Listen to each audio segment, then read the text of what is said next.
Hello everyone, I hope you're all doing well today. Welcome to another episode of Chud Watch. I got some new clothes. So it's not too fancy, but it's very comfy and I think it's cute. So there's a new outfit. It's just like a comfy hoodie thing. I bought like $160 worth of clothes at the thrift store the other day. So I have all types of clothes. So, how are you all doing on this Thursday evening? Now, I don't want to watch this. I don't, because this is mean. So I'm not going to watch this.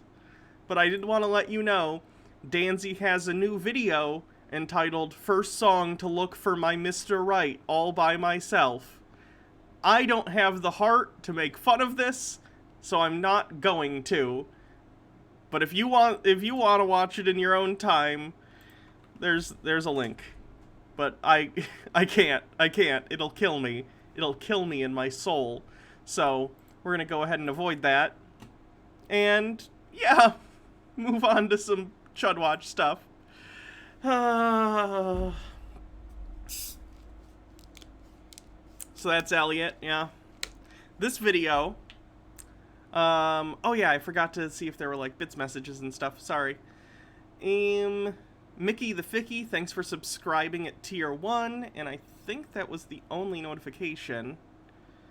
Tucker White says, I didn't get any chance to say this the last 2 days. It's officially the month of gay for the next 27 days. Straightness is outlawed. Anyone caught not being gay will be sent to the fabulous camp, TM. Happy Pride Month, everyone. My new, favorite Pride Month activity has been pulling up Bryson Gray's Twitter and seeing what he's mad about now. Because he's mad about a different thing, like, every day during Pride Month, as different companies and TV shows, commercials, whatever, include Pride Month stuff. So every day it's like a different thing. Let me see. GOP is proud to have doubled our LGBTQ support over the last 4 years, etc., etc. Bryson says, man, y'all are really disgusting. GOP will never get another dime from me.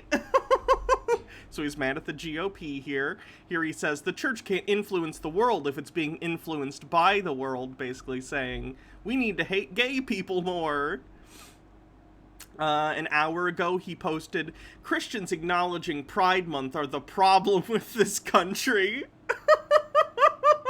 Oh, that's the problem with the country? Okay. I thought life was more complicated than that, and actually being accepting of people was good, but Bryson said it, so guess it's true.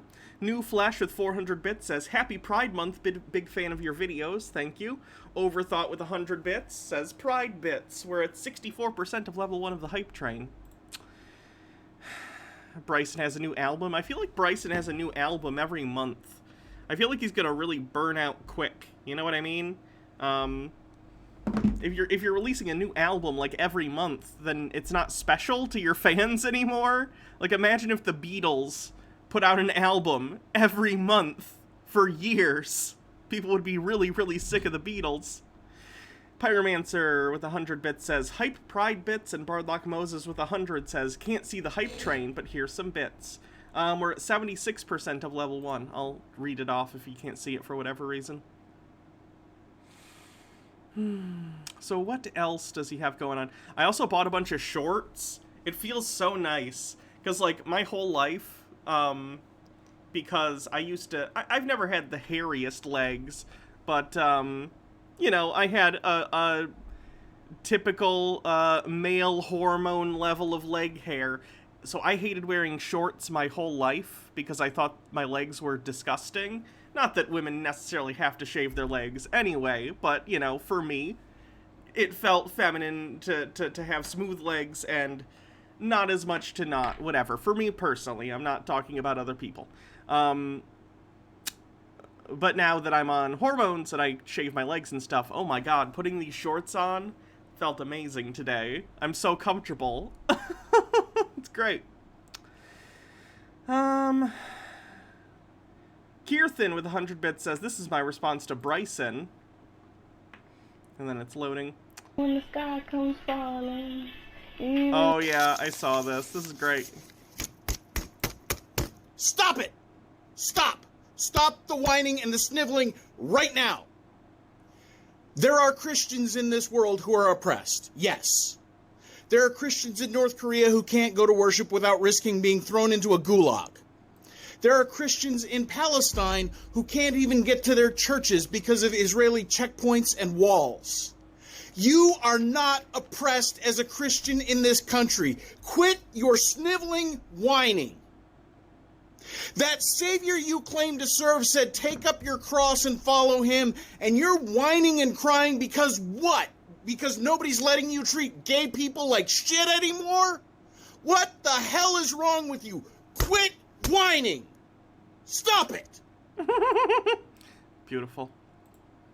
Lord Cuckbucket, thank you for gifting 5 Tier 1 subs to the community. Tucker White says, truly, it's a momentous time for LBGT people that we too are now being exploited by our capitalist overlords. Truly, we've made it. We did it. New Flash with 160 bits says, Hype Train, go. Steve with a Q with 100 bits says, hi Hannah, chat. Today I found out that Trump shut down his blog site because not enough people were following or resharing. Today was a good day. I know. It's pretty beautiful. Mike Mack says, I love the beef between H3 and Crowder. Bardlock Moses says, based priest. One Speedy Yoshi with a link and 20 bits. Oh yeah, I was gonna actually, we were gonna see this in Right Wing Cope, so I'm gonna save that. Thank you though, that is a funny image. Jamie Lynn Turner 46 with bits says, hi, love your show. Been watching you on YouTube for a while. Finally came to Twitch a week ago. Well, I'm glad you could make it. I'm behind on putting stuff on YouTube again. I really got to get back on board on doing that and cutting stuff up more efficiently and regularly. Mike Mack says, we need more people like this priest, mostly in government. Slender Sickness with 100 bits, thank you. Tucker White says, I'd say this priest is based, but he's still pretending he can talk to Invisible Sky Fairy, so he's still not there yet. Okay, look, some people are religious. You just gotta, like, deal with that. Sky Comet Fallen says, can I get a round of applause for this king? Woo! Applause noises. I don't have a soundboard. 52% to level 3 of the hype train with a minute and a half left. So what else has Bryson been getting mad about? He just retweets everyone who mentions his album. Not a big fan of this album cover either. But you know, whatever.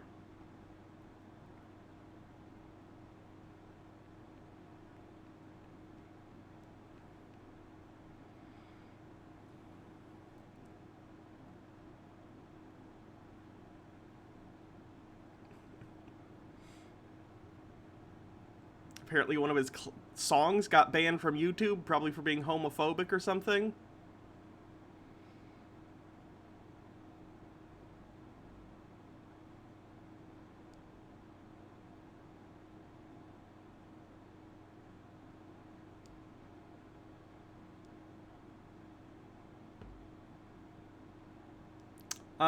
MSTBTR. I think you'll be okay. I would definitely recommend laser if that's something you want to do. It makes me feel a lot better.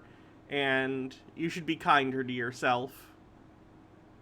I know that dysphoria makes self-image hard, and it makes us feel pretty badly about ourselves sometimes, but you're okay. Don't be so hard on yourself. 0M80 with 100 bits says, Hype Train is go. One Speedy Yoshi says, what do you think of Cruella? Also, I had a dream the other night that Captain Marvel was cloned in the MCU and was both Captain Marvel and Iron Man, and the quartering almost died of anger. Oh yeah, it is just a troll. I thought I'd be honest just in case it was someone who was just having a bad day, but there you go. They gotta be a dick about it. What did I think of Cruella? I thought it was okay. It was entertaining. It was worth watching once. I'll put it that way. I'll probably watch it again someday. The plot's basically as bare bones as you would expect from sort of a villain origin movie. It is what it is, but the performance is pretty entertaining. So, you know, it is what it is. Mike Mack says, Republicans, how dare private business do their job when I go against their guidelines? This is censorship and against my First Amendment. 80 Blue says, I'm going to get laser because you helped me appreciate how it works and what it can do. I do electrolysis, which is different than laser. But good luck with whatever you decide to do.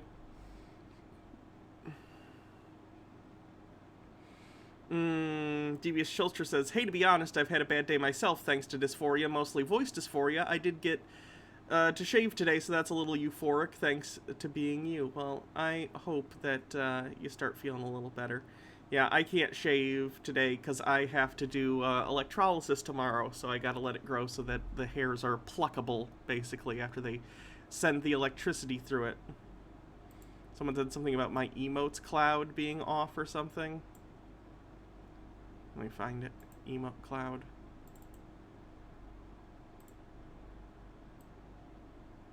Why won't it let me grab the emote cloud?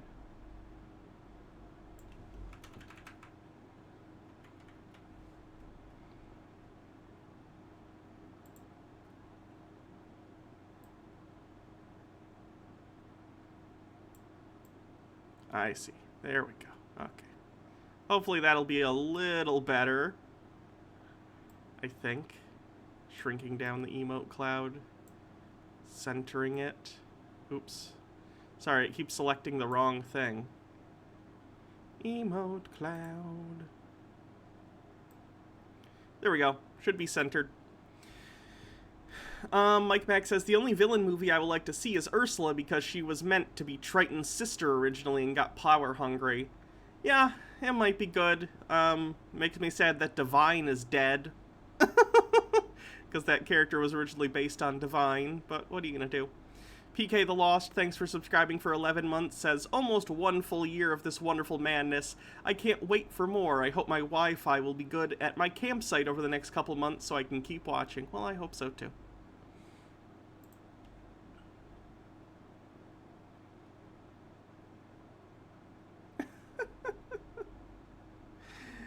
Bryson tweets, Happy Noah Month. And then an idiot goes, sadly, few people will get this. I think it's pretty obvious he's referencing Rainbow, because Pride Month. What else is he mad at?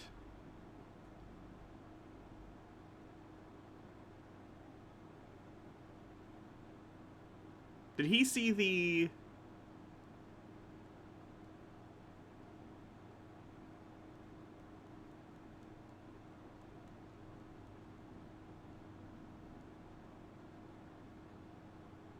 I wonder if he saw the Blues Clues thing.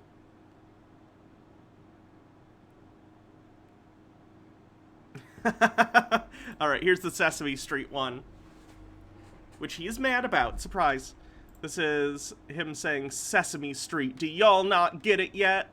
Because apparently Sesame Street can't do a Pride Month thing. You get it. He's just mad about Pride stuff. It's a little funny. Morok says, my dysphoria comes in random 10-second surges that just cause me to randomly sob throughout the day. It's really awkward. Also, my surgery date for FFS just got pushed back by like 2 months because the doctor got sick and couldn't make my initial date. I'm sorry. One Speedy Yoshi says, we already have an Ursula prequel movie playing Pink Flamingos. I don't trust your links anymore, Daddy Sume. You rickrolled me like yesterday.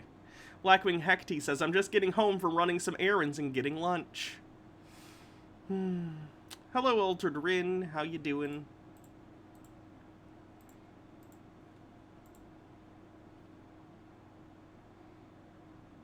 The link is safe.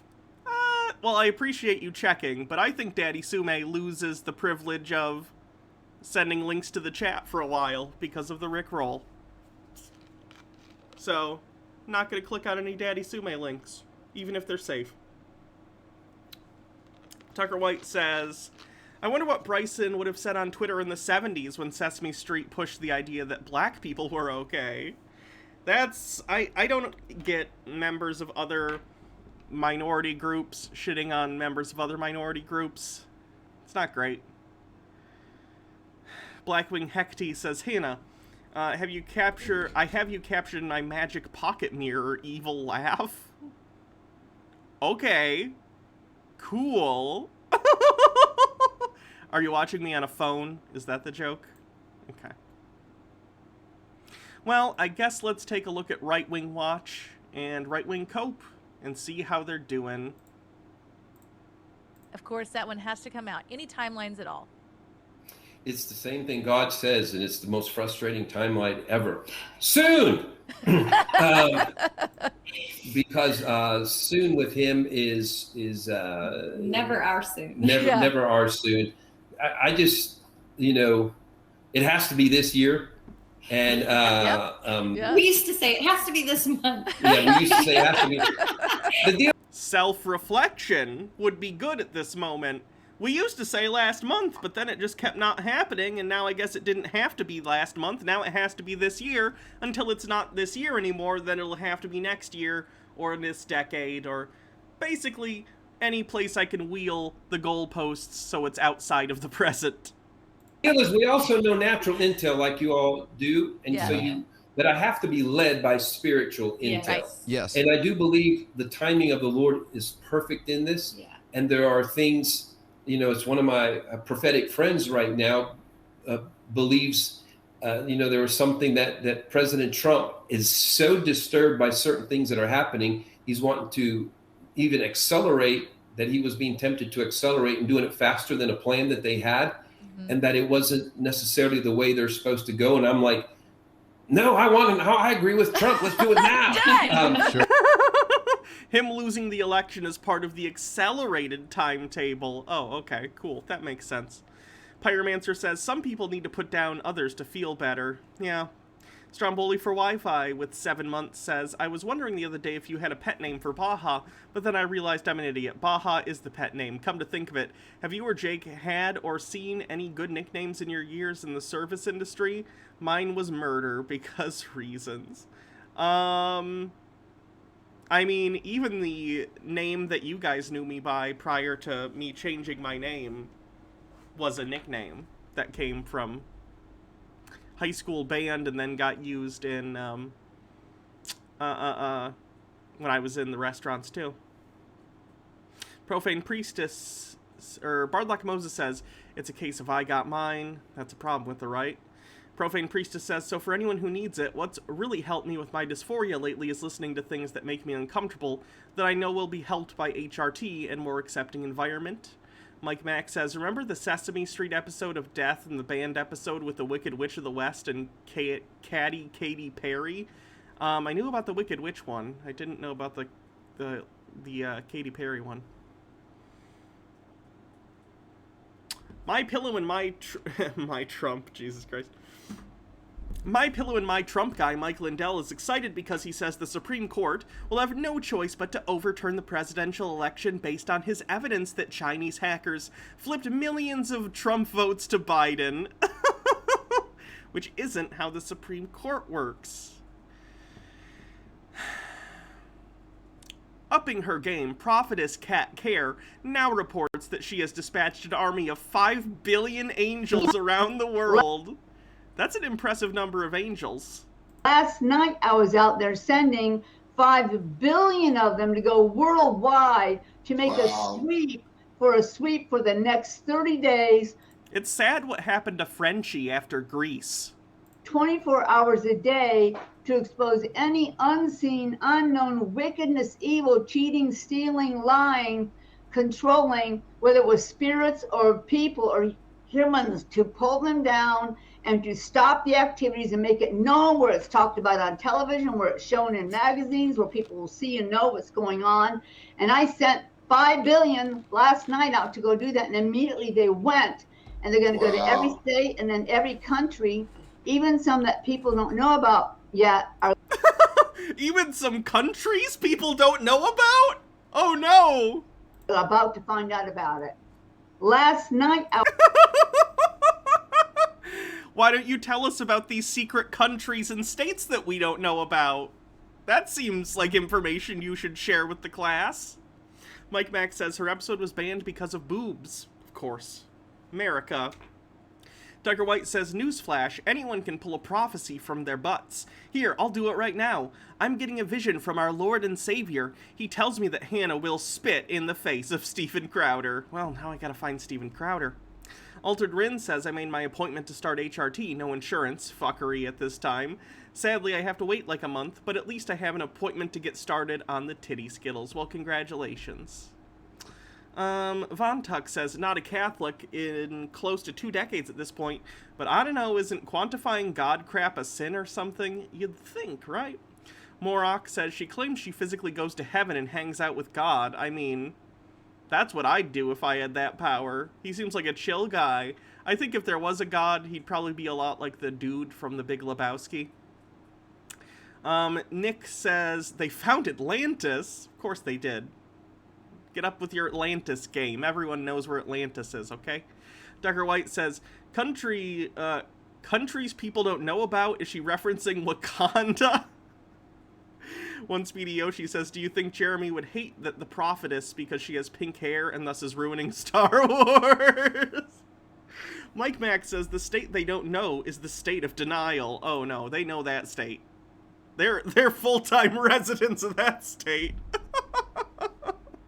So I don't know, you sound like a Christian nationalist. Yes, I am a Christian nationalist. And I will take the flag that God gave us with his blessed freedom and blessed government and blessed nation, and I will take that flag and lead them to the cross. Give me the flag, and I'll carry it all the way to Calvary, and I'll plant it there where the cross is, and say, there's the one that gave you the nation. There's the only one that can save this nation. We've got to give our lives to Jesus. People say, oh... Yikes.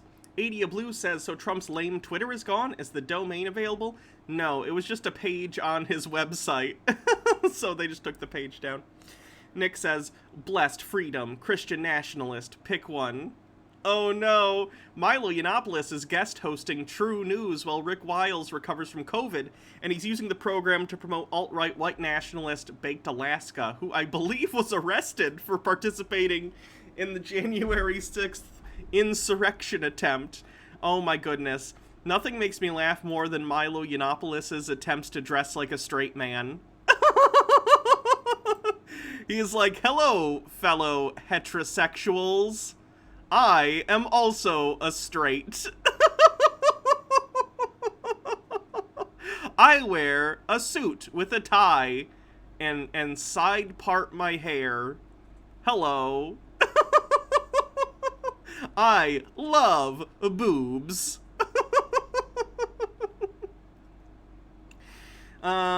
Nick says, we love our cops and law enforcement. Pepperidge Farm remembers. And Mike Mack says, if God is real and he came down and told the Republicans to change, how many would refuse? I think a lot. Yeah, they'd be like, that's Satan. The real God wouldn't tell us to love the poor. I'd like to point out that this tape has not been tampered with or edited in any way. It even has a time code on it, and those are very difficult to fake. For the benefit of the court, would you please explain time code? Just because I don't know what it is, doesn't mean I'm lying. I'd like to... Mike Lindell is perpetually just 6 weeks away from filing a lawsuit that will force the Supreme Court to vote 9-0 to overturn the results of the 2020 election. When the case we have right now gets to the Supreme Court in about 6 weeks, it's called a quo warranto. They've been saying like 2 to 6 weeks since the election. They're lying. Warranto, okay, a quo warranto, and this will, if they accept it, this isn't something where it's subjective going, well, let's all talk about the evidence we have, and maybe it's a 5-4 vote or 6-3. No, this will be 9-0, everybody. And in fact, I'm putting out a little clip this week. It's called Absolutely 9-0. That's the name of the clip. And we're going to show you this evidence we have, which is cyber data, cyber footprints. It's the cyber! Goddamn, the cyber experts strike again. They're called packets. You can't change them. You can't go back and doctor them. The cyber packets, of course! Why didn't we think of the cyber packets? It's 100%, and these are from the night of the election, and it switches all 5 states. The Supreme Court will vote 9-0. When the case we have right now... Mike, how are you going to get a case up to the Supreme Court in 6 weeks? Do you understand how the Supreme Court works? The Supreme Court is not a court of original jurisdiction except in matters where it's like one state suing another state. You would have to go to lower courts and then like lose the case and then appeal it up to the Supreme Court. Felix Night Owl says he'll take that flag that God gave them that represents a secular constitution that respects no religion over any other. Whoops. Mr. Sir Knight Kingyo says, are you still going to go on that bullshit website with the fake phone number? We have to spam it with Yowie hands. You can get in, but there's no social media functionality still, so it would be pointless. Blackwing Hackety says, this will probably be the last summer I can go out in public topless. I don't do it anyway, but still. Byromancer says, it's like getting your rebate check. It's always double weeks away. Blackwing Hackety says, so it's cold fusion? Pyromancer says, so it might go without saying, but that isn't how packets work.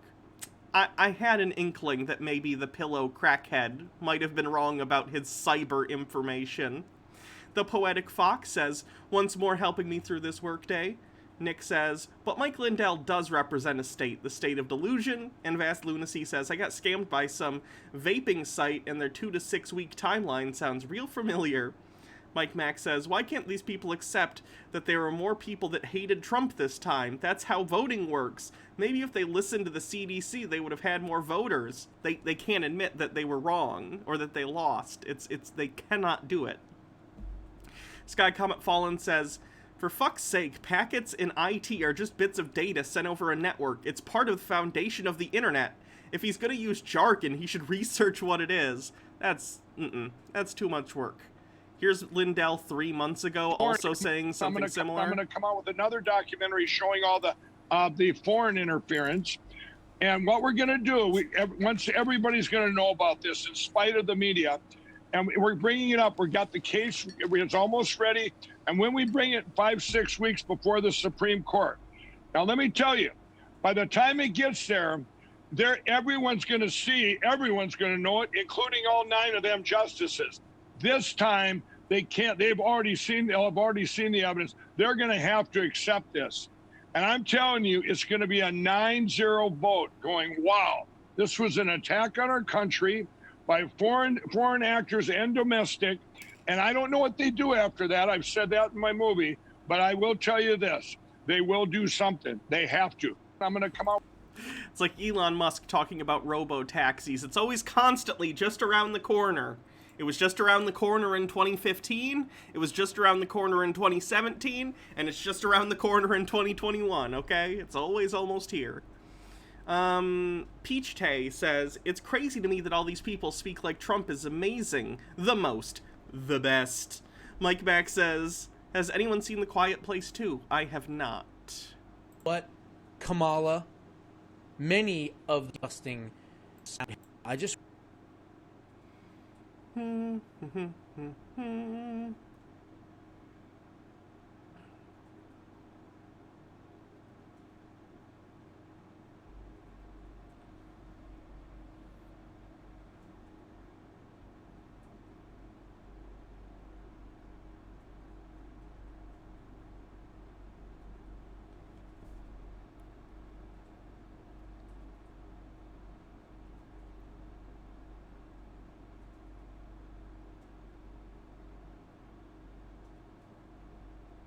that we have a wicked government that is ruling our world today. Right-wing pastor Tony Spell declares that the 3 judges who ruled against him in his lawsuit against the state of Louisiana over the state's COVID-19 restrictions are enemies of God.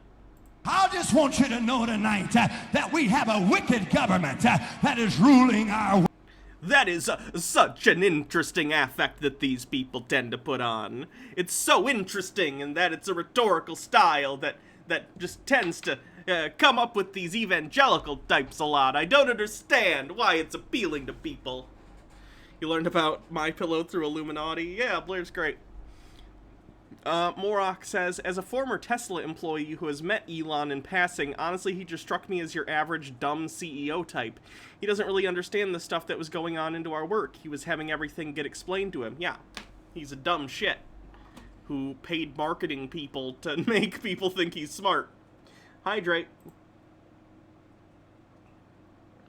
Nick says, they're enemies of his god because his god is shit, and he's the god of pestilence. Pyromancer says, sounds like a vampire southern pastor. International. Prophet Jeff Jansen prophesied the military would remove Trump from his office and reinstall, or rather, he would remove Biden from office and reinstall Trump by the end of April. It's now June, but he continues to insist Trump is president. Hey guys, Jeff Jansen, Global Fire Ministries International. My daddy always used to say, look, if you don't stand for something, you'll fall for just about anything. If you haven't been called a conspiracy theorist yet, you're probably missing the mark and don't even know what one is. Look, we are on the verge of the greatest global economic reform and revolution that's coming to the Church of Jesus Christ that we've ever been in. Everything that can be shaken will be shaken. If you're not standing on the right side of the issue, you're on the wrong side of the issue. Most of the church is asleep. They're not woke. They need to wake because we're coming into an amazing time. Glory revival, harvest, billion soul harvest, amazing things, amazing time. On the verge of a great revival and a great economic reform. Trump is president. President Trump is president of the fake Biden administration on the way out. People don't like it. I don't care. You're going to see what happens and who's standing on the right side. Many are. Many are waking up. Just wanted to send out a reality shout. Jeff Jansen, God bless you guys. Don't be mad at me. Hey guys, Jesus Jeff Jansen, Christ. Wouldn't it be nice if any time reality just doesn't live up to your expectation, that you felt you could just literally disconnect from reality and act like you live in a completely different world? Dangerous and not healthy, but like convenient for him. So, good job, I guess. Is built on Marxist philosophy where you have to have 2 combating sides. You have to have an oppressor and the oppressed. Right now, it's good to say black and white. It could be any group at all, but it's black and white right now. And so in Darwin's theory of the survival of the fittest, Everybody needs to fight each other, and those that are the strongest will prevail. That makes your society. Yes, when Darwin talked about the survival of the fittest, clearly he was courting a race war. One Speedy Yoshi says, do you think the GOP will try to actually move away from his conspiracy theorist shit in the next 8 or so years? I don't have faith it'll go away with Biden's presidency, or is this just all the GOP has now? It's hard to say. They're going to certainly run with it for a while. It depends entirely on if it wins them votes. If they win, then it's a strategy that they'll continue with. If it hurts them, they'll stop eventually. Morok Ben Eoth says, ah yes, the no true Scotsman. Most of the church isn't awake. My parents say that shit all the time to excuse their beliefs that they are oppressed. Yeah, stupid. Because they're the real Christians.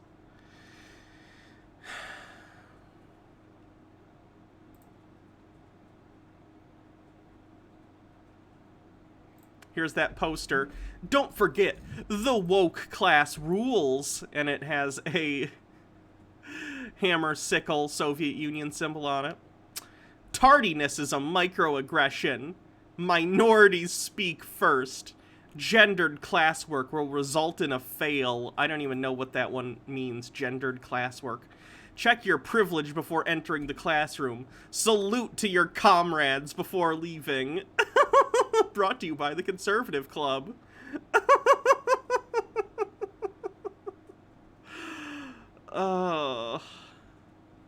Salute your comrades before leaving. Will do. Did he just say Darwinism is Marxist? Yes. Yes, he did. Nick says, privilege. Correcting spelling.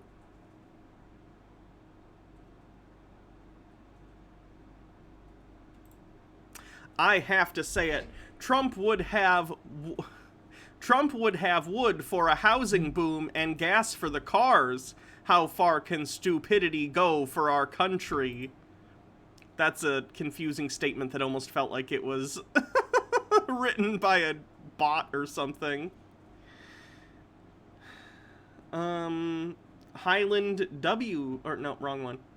Tucker White says, it's like we never left 2015, and then Von Tux with 100 bits says, a frustrating thing about Musk, anything good his companies produce, they say, or like Starship, are nice but only exist due to funding from his cult of personality, tricking investors. If NASA had that kind of money, they'd massively surpass any good stuff he's made. For All Mankind made 2 seasons of TV based on stuff NASA could have made with this kind of funding.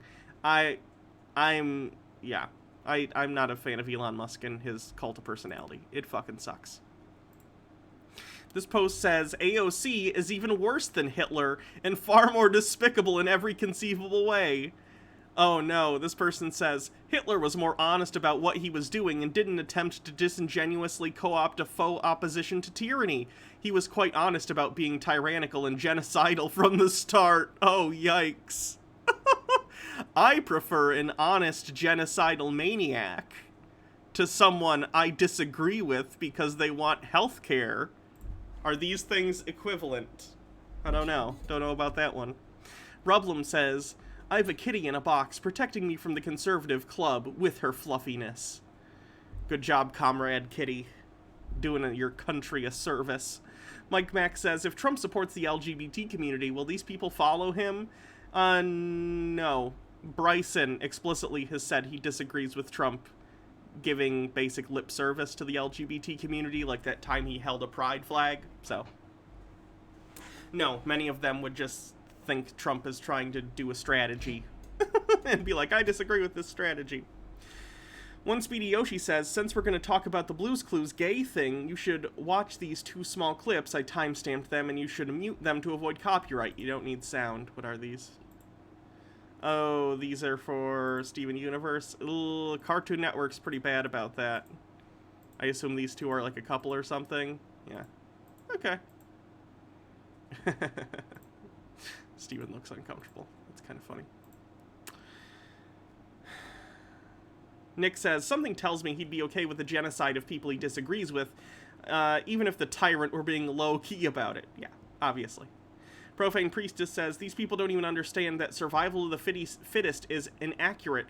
Peter Kropotkin, the famous anarchist first noted cooperation is a better factor in evolution.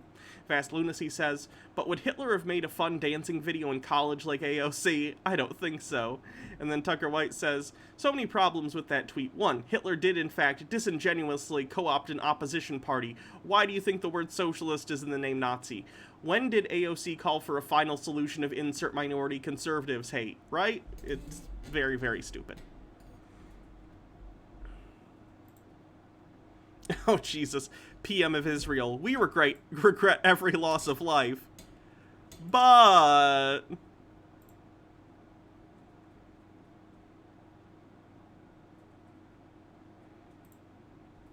Matt Gaetz.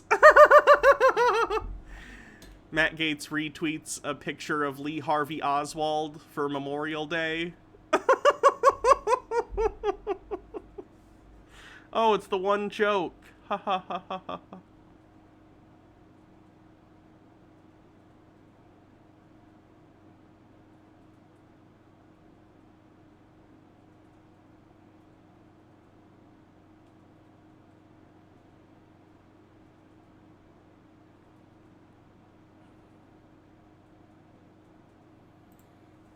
From a fundraising email. It's Mark from House GOP HQ. You're marked as inactive, and leadership asked me to check and to triple check we haven't lost you to the radical left. If you uncheck this box, I'll be forced to tell them you've deserted Trump for socialism. Change your status to active equals win back the House and get Trump to run in 2024. Make this a monthly recurring donation. Give us money, or else you're a communist. Blackwing Hecty says, fusion is just a cheap tactic to make ideologies stranger. I swear to God, if Trump actually became like a dictator of America, he'd start wiping out those that he deems to be communists, and he would start sending every American citizen emails and texts for fundraising, and it would be like that. It would be like, oh, you're not a communist, are you? You should definitely send me $50 this month, otherwise you're a communist, and you know what happens to communists, right? Wink, wink. Basically, an entire country turned into a pyramid scheme, where the penalty for not paying your dues is death. Yay, capitalism. Blackwing Hecty says, fusion is just a cheap tactic to make weak ideologies stronger. One Speedy Yoshi says, I mean, you would look uncomfortable like Steven if your tall lesbian mom turned into two smaller lesbian moms who start hardcore making out. Blackwing Hecty says, I mean, what you said is technically true, but it's also not what I said. Pyromancer says, dictator tax. Yeah.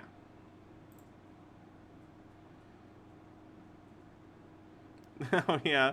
This lady had her business, some people went to protest because she made those, like, yellow stars for her anti-vax stuff.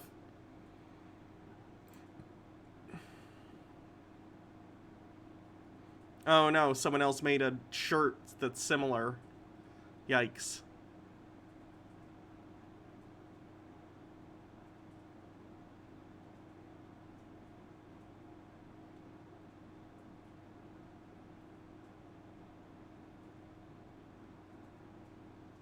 Yeah, Andy NGO apparently tried to infiltrate a group of Antifa. And they beat him up or something.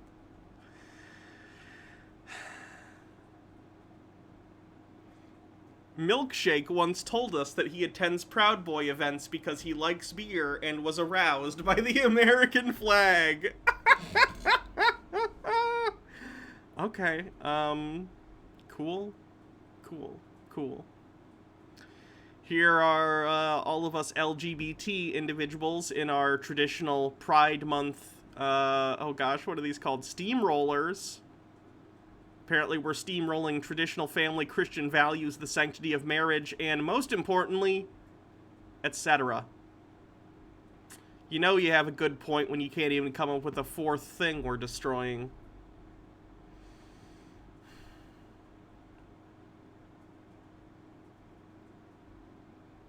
This photo of Chick-fil-A honoring fallen soldiers on Memorial Day is triggering liberals across social media. Let's make it go viral. Share 1 million times. I literally don't care. Give me my homophobic chicken nuggets so I can leave and feel ashamed of myself. Pyromancer says, imagine not being able to outrun a steamroller.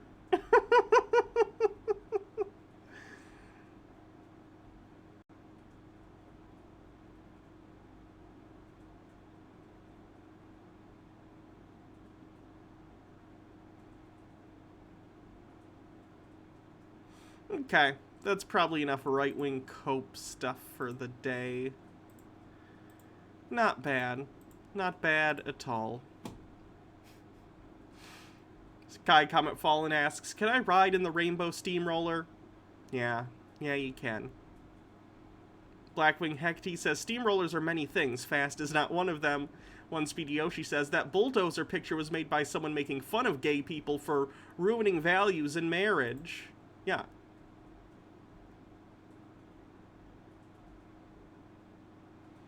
The thankfully late Jerry Falwell provided this quote. If we do not act now, homosexuals will own America. If you and I do not speak up until now, the homosexual steamroller will literally crush all decent men, women, and children who get in their way, and our nation will pay a terrible price.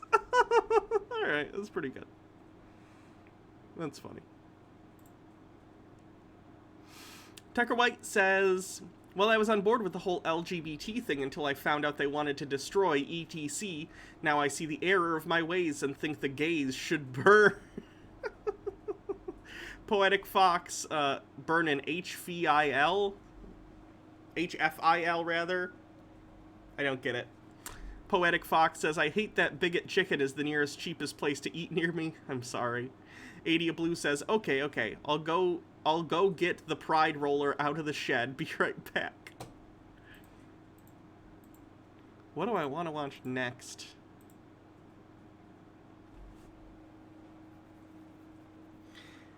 Let's see what the vegan teacher is up to. Being condescending would be my guess. I'd put money on it. Hello, students. What would you do? What would you do? This is a problem. It's really interesting. This guy has a lever, look, and he's gonna pull it, and you guys get to decide what you would do. But before we watch this really interesting video, which is... We get to watch the trolley problem. Oh no, is she gonna set up trolley problem questions regarding animals? I don't think she's gonna like my answers. Sky Comet Fallen says, if gays can ruin your marriage, you might have a deeper problem and need marriage counseling.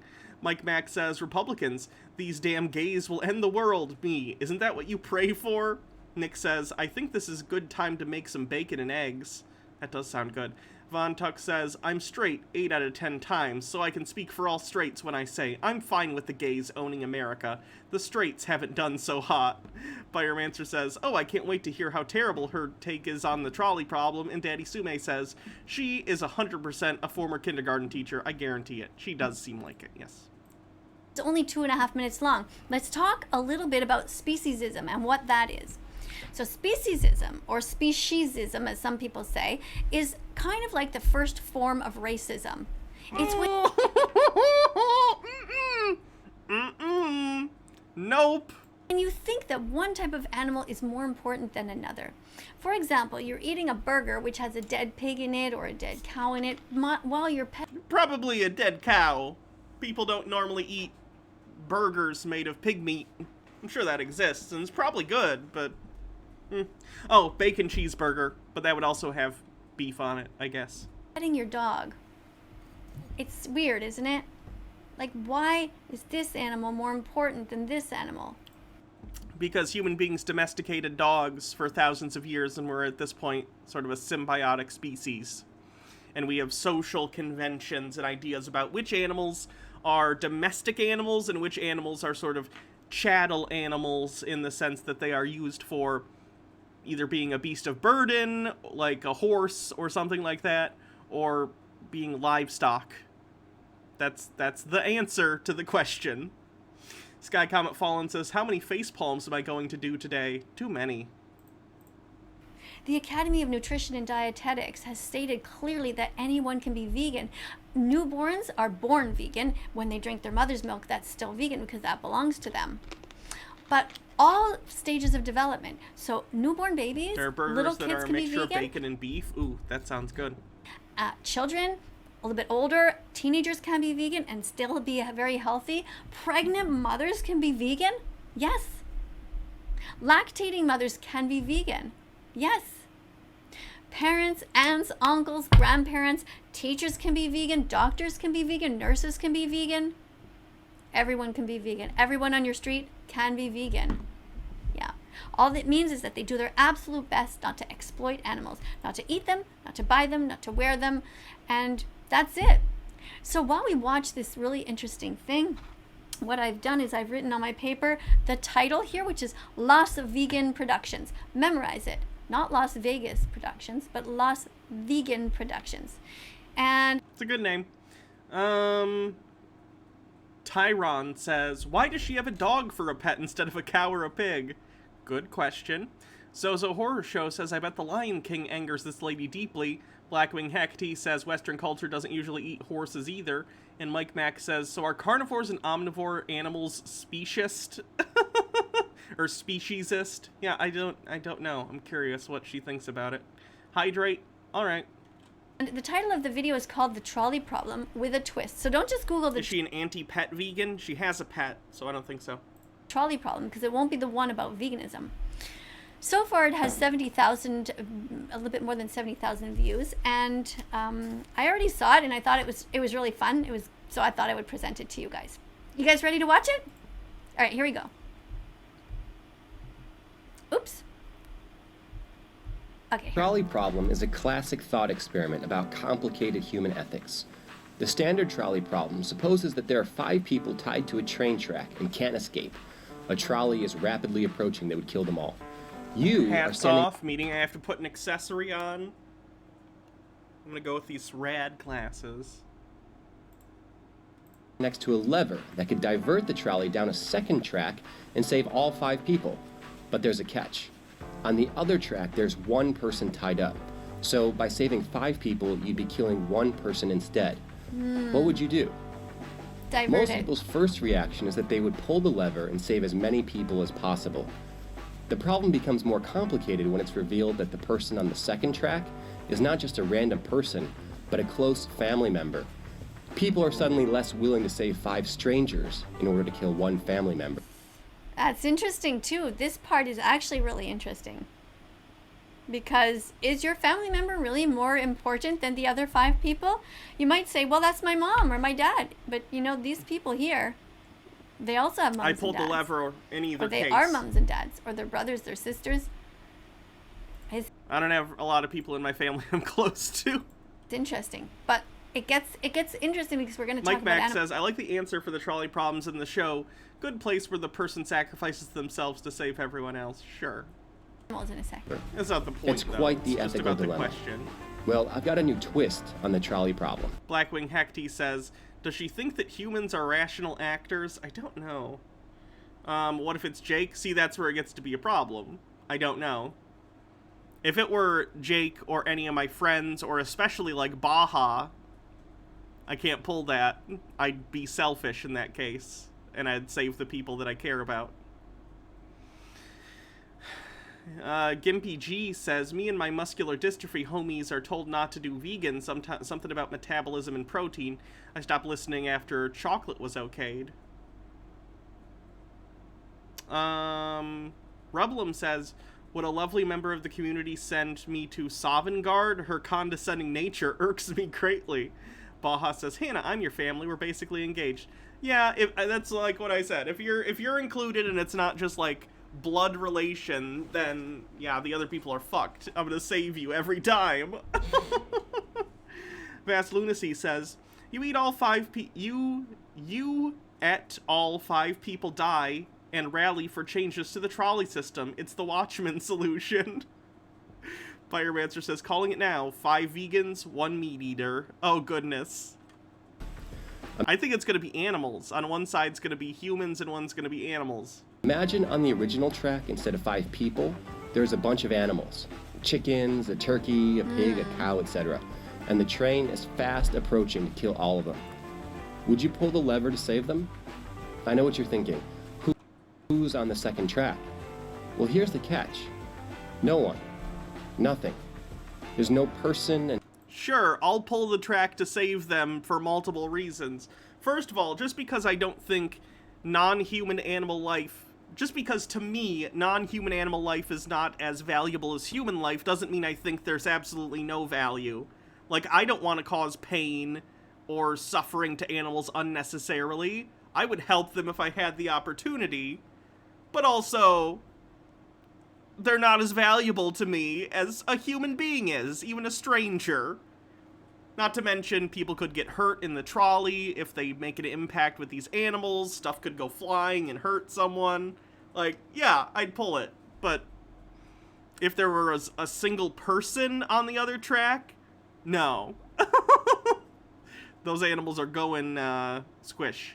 And no animal anywhere on the second track. All I'm asking is, would you pull the lever to save these helpless animals? There'll be no victims or consequences for pulling the lever. What would you do? I find that very hard to believe. I feel like the county that owns the trolley system is going to charge me, or at least ticket me, for touching the switch system. I find it hard to believe that I'll get in no trouble, but okay. Blackwing Hecty says, if there's a cow on the other track, we have a problem. Pull the lever, wouldn't you? Save the animals. Now, what if I told you that this wasn't just some hypothetical lever? It really that this is a real choice. It's a real choice. Oh my goodness, guys. It's a real choice every single day, 3 meals a day. That you can make every day and save real helpless animals. Pulling the lever is called eating a plant-based vegan diet. Wait, when the trolley hits the chickens and pigs, is it going to make me a delicious breakfast sandwich? Because then I might let the trolley hit the animals. Pyromancer says, also, in that diagram, the animals aren't tied up and are walking around. Yeah. If you do it for a year, you save around 200 animal lives, land and sea animals. So that's animals on the land and animals in the ocean, like the fish. I wonder how many animals I eat per year. Genuinely. I think it's probably fewer than that. I don't eat fish. Most of it's probably chicken, followed by beef. So I don't know.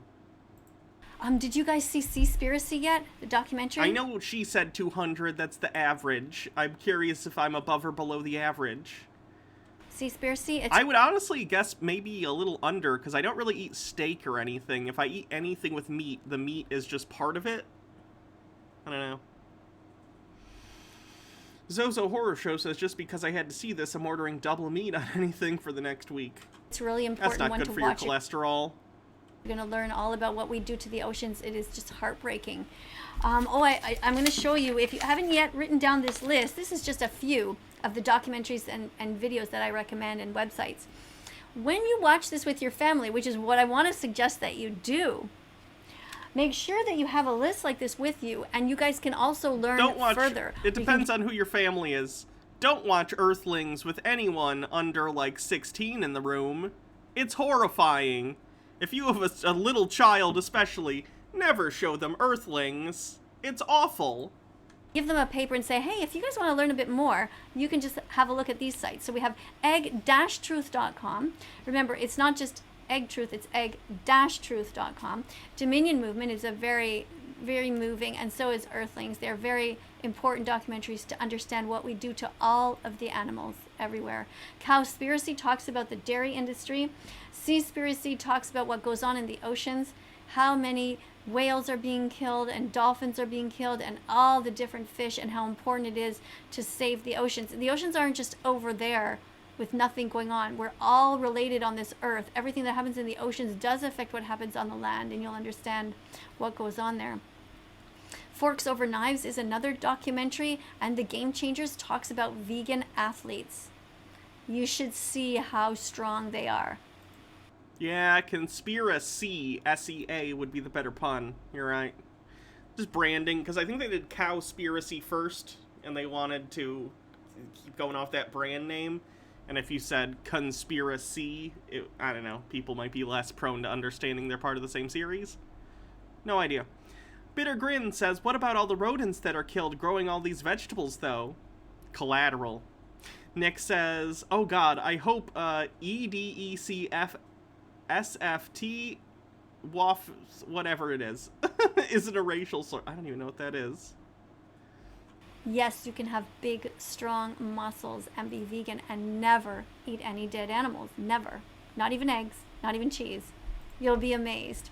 What the Health talks also about health and how doctors know so little about health. Oh, the first letter of each of her points. For those who don't know, she one time did a acrostic. That's what, you know, when you have like letters, words, and then when you like go up and down with the words in a line, it makes a word. It's called an acrostic. She did one once with the N word, and it was very bad. It looked very similar to this.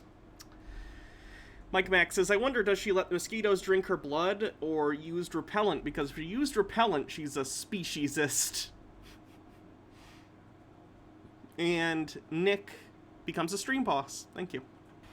And Okja, that's just a movie, kind of like a Disney movie for kids that talks about, well, it's a story of a pig, and you'll see it. You just go watch it. This one's not a documentary. On Facebook, you can go to a group called What Broke Vegans Eat. Morok Ben Eoth says, I eat meat just to spite this person at this point. That and anemia. The second one's probably the more pertinent issue. What Broke Vegans Eat. You didn't miss the Blue's Clues section yet, no? I did a video about that. You can find it. And it's really fun. It's a great group. They post all kinds of different pictures there of foods. And No victims, no sacrifice. Just a choice and a little extra thought and planning. If you don't pull the lever and eat a standard diet, more helpless animals die. Think about it. Give this video a thumbs up if you'll pull the lever in real life, or give it a thumbs down if you'll let things take the standard course. The choice is yours, but the choice is real. Are you feeling an ethical dilemma? No, I know when I eat animals, they die. Gimpy G with 100 bits says, a single cow weighs about a pound of meat a day for a year. 200 seems high unless you eat turducken every week. I imagine a lot of that comes from people eating fish. Because if you're eating fish, you're probably eating a good, decent portion of the fish and chicken. Would be my guess in terms of what's bringing up that average. Rublum says, bits for Hannah and Baja, no reasons, only bits, thank you. Towing24 says, I expect that if it was the animals on the only trolley line and a migrant day worker exploited to grow her non-organic vegetables, the migrant is fucked. A little bit of racism on the DL from her would not shock me.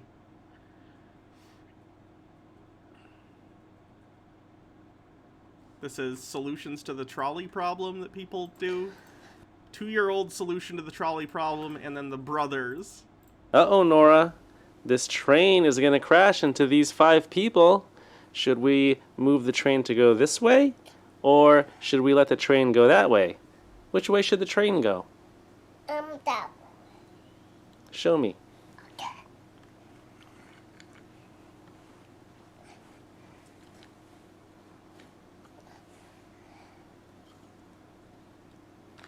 Wait, I'm gonna move this right there.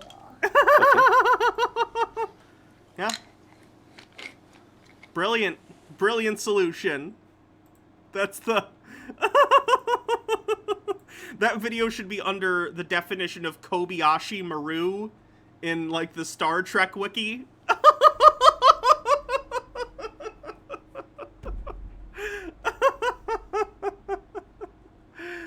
Okay, let's see the brother's solution. Uh-oh, Nicholas. This train is going to crash into these 5 people. Should we move the train to go this way? Or Solution, be Superman and stop the trolley. That's what you gotta do sometimes, you know? Let it go that way. Which way should the train go?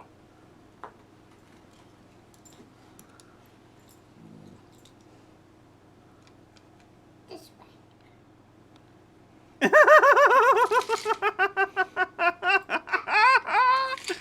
Uh-oh. Well, now those siblings have to grow up to be arch nemeses with superpowers. I think that's literally the only way this can go now.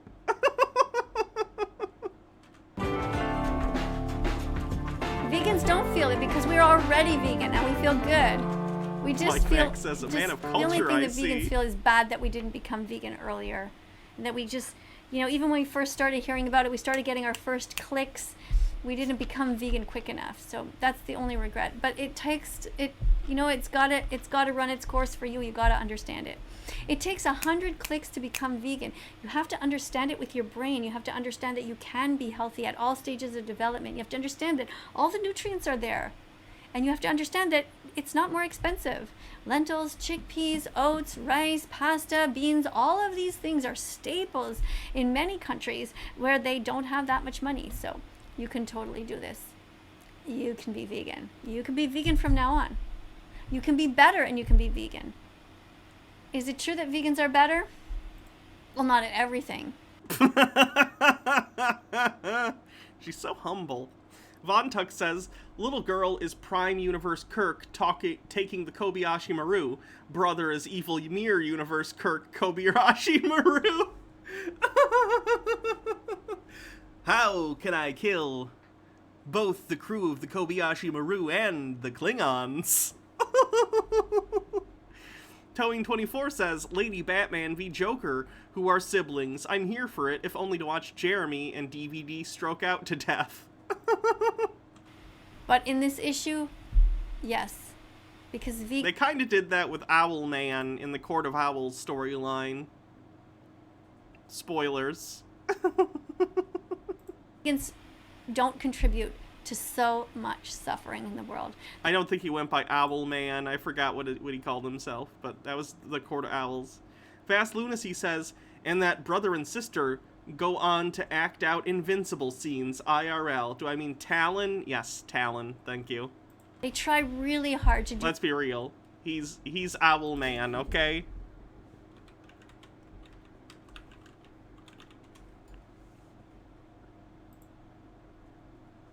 He's Owlman, gosh darn it.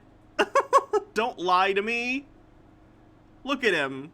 If that's not Owlman, then I don't know what Owlman is. He's Owlman. Mike Mack says, Batman Who Laughs versus Owlman. That man is clearly an owl. That's what I'm saying.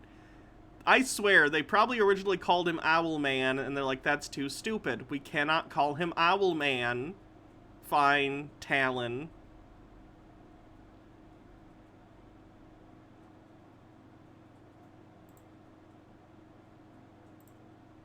Do their best. And that's what veganism is all about. It's just doing your best not to eat, wear, or exploit animals in any way. Vegans don't buy fur, so they don't pay money for somebody to kill a coyote and then put a decoration around the hood of their coat or feathers inside. Make sure you look at the labels. Buy vegan products. Thanks a lot for watching. Coming up on the screen, you're going to see a bunch of different videos. If you haven't yet seen them, check them out, click on them, be curious. If you haven't subscribed, make sure you press the subscribe button. Hey, he's got one right there. Subscribe to him as well. That's a cool channel. Lots of vegan productions. Yeah, so write down these, like I said, and make them, maybe do it on your computer. She has good handwriting. Blackwing Hecty says, Owlman exists. He's the evil version of Batman. That makes sense. Owlman.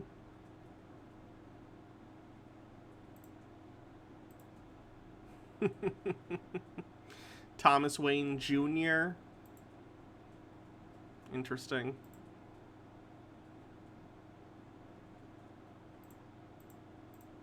Computer in tiny little squares, and then you can give one of these lists to everyone in your family or any friends, so that when they leave, you know, they're probably like, oh, I don't want to be vegan. Oh, it's stupid. Like, everybody says that at the beginning, but then after, if they'll have this list, they might go. They might go and check it out. And at least you've started the conversation by, you know, bringing this topic to the table. Whether you're a kid showing it to your parents, whether you're a parent showing it to... I wish he'd stop knocking into the mic. Mike Mack says, remember when Martha Wayne was in a cult and was going to sacrifice a time-traveling Bruce Wayne? I don't remember that. I don't really read DC as much as I do Marvel. Slender Sickness says, my nephews often debate who'd won if Vegan Teacher and Jillian Epperly got into a fight. Probably Vegan Teacher. Jillian's got salt poisoning, if I had to guess. Blackwing Hecty says he's part of the crime syndicate of America with Ultraman, Superwoman, Power Ring, and Johnny. I hate that Earth 3 Green Lantern is called Power Ring. It's lazy. Towing24 says, what ultra-rich white people shit is this lady on to think normal people can afford real fur and that the cost savings from fake fur isn't exploited by capitalists for all but the richest people? Pyromancer says it's 2021, just make a QR code for those websites, and Nick says, I'd rather 1,000 vegan teachers than Jillian Epperly. To your kids, maybe you're a grandparent, you want to show it to your own kid who's like 40 or whatever. Maybe you're a brother who wants to show this to their sister. Everyone can be vegan. Everyone, doctors, Frank Miller's nurses, crazy homeless man Batman versus any Owl. job. Think about it in the world. Cashiers, servers, anybody. Engineers can be vegan. Dentists. Everybody can be vegan. Look outside your street. When you think you're walking down the street and you see people, all these people can be vegan because it means simply doing the least harm. Thanks a lot for watching, and I will see you all in the next video. Bye for now. Oh, hug time! Sorry, forgot the hug. Ready? I'm gonna have to give a hug. Put your hands out, give yourself a big hug. I almost forgot. Pat yourself on the back. Give yourself a big squeeze. I mean a tough squeeze. I mean really, like make yourself feel the love. And you people who are new, you're probably like, what the heck is she doing? Well, the reason that you should hug yourself is because you are your own best friend. That's right. You're always there. People come and they go in your life.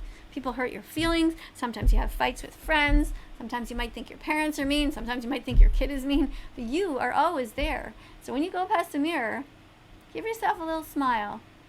A little wink. Say, hey there. Hi, cutie. Be nice to yourself. Treat yourself as if you are that little 5-year-old that's inside of you. Remember when you were 5 years old and starting kindergarten with your backpack on? It was like almost as big as your whole body. You're like going into kindergarten and you were so innocent, just sweet. But you're still that way inside. It's not your fault that people started giving you animals to eat. You didn't know.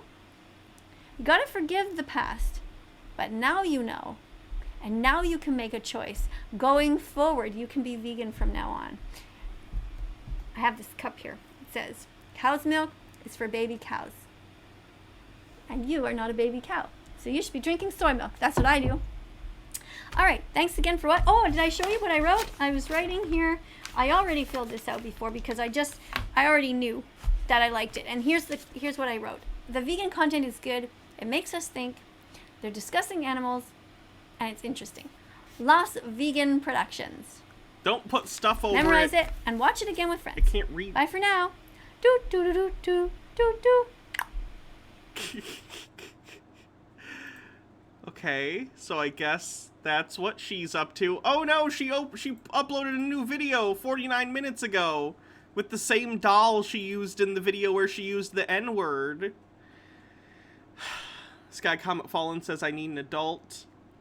Matthias CM, thanks for subscribing with Prime. Bardlock Moses, thanks for 50 bits, says, I'm an awful friend, especially to me. Bardlock says, don't touch 5-year-old you. H. Baird says, what if I'm my own frenemy? Sweetie Bunny Mommy says, I'm not high enough for this. And Toeen says, your kids are mean. Is this a Terrence Pop situation, but swapping alcoholism for being a shitty racist vegan? Hello, students. We're so glad you're here. We're at this birthday party having such a great time, and suddenly we're faced with an ethical dilemma. We don't know what to do, so we want your help. This is Regan. This is Nora. Regan is vegan. And so is Nora. Your vegan friend's name is Regan? Yeah. Sounds a lot like vegan, huh? Maybe that's why she decided to become a vegan. Morok says, I despise this woman. Why must we watch more? For fun! Thrash Mio says, how come she's not promoting fry protein? She's behind. I don't even know what that is. Nora. Regan has been feeding her dog, Nora, this dog food for many years now. Regan has been vegan since August 2017. She's perfectly happy and healthy, and there's no problems with their relationship between the two of them. I do wonder how she feels about the ownership of cats, because cats are obligate carnivores. They have to eat meat. So if you don't feed your cat meat, they'll die.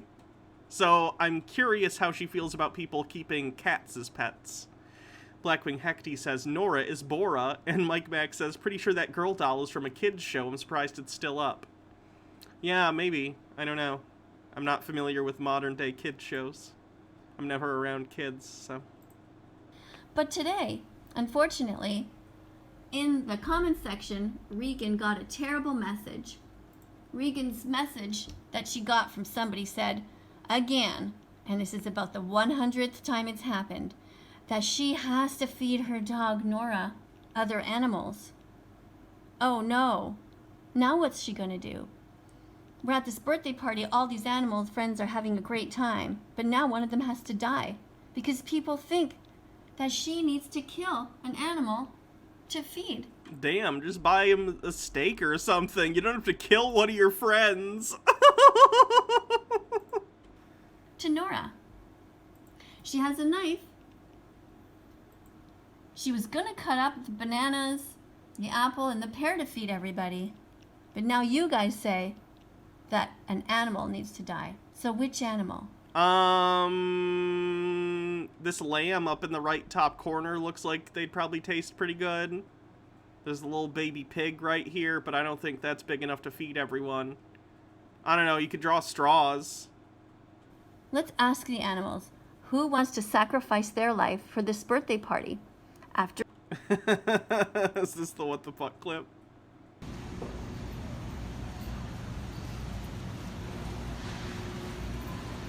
What the fuck is this?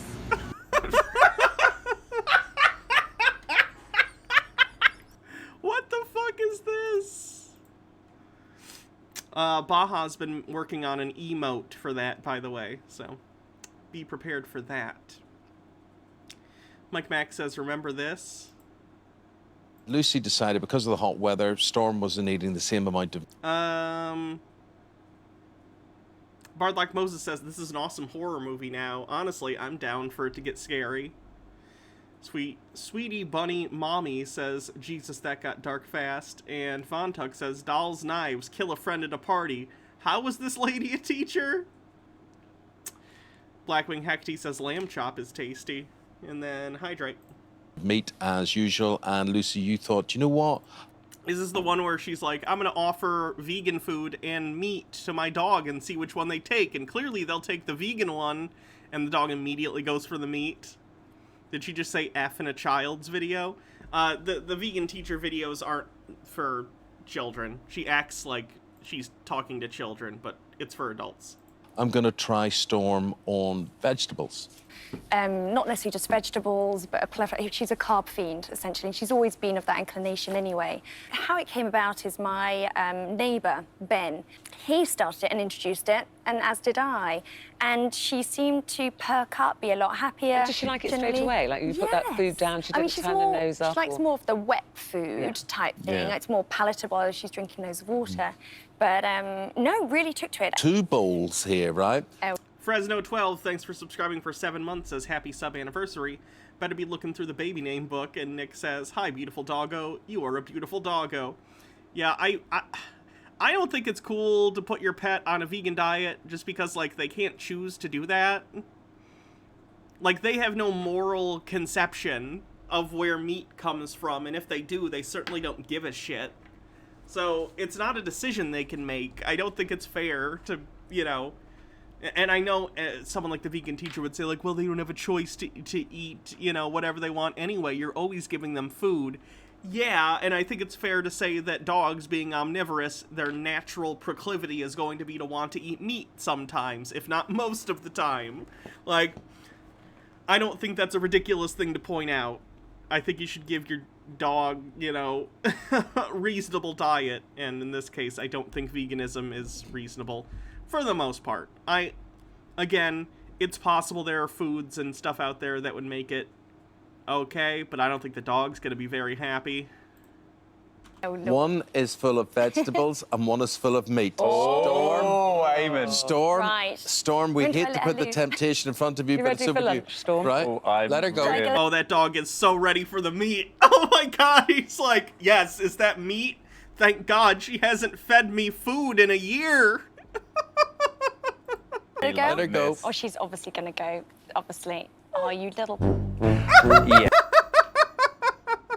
I gotta mute it because of the music.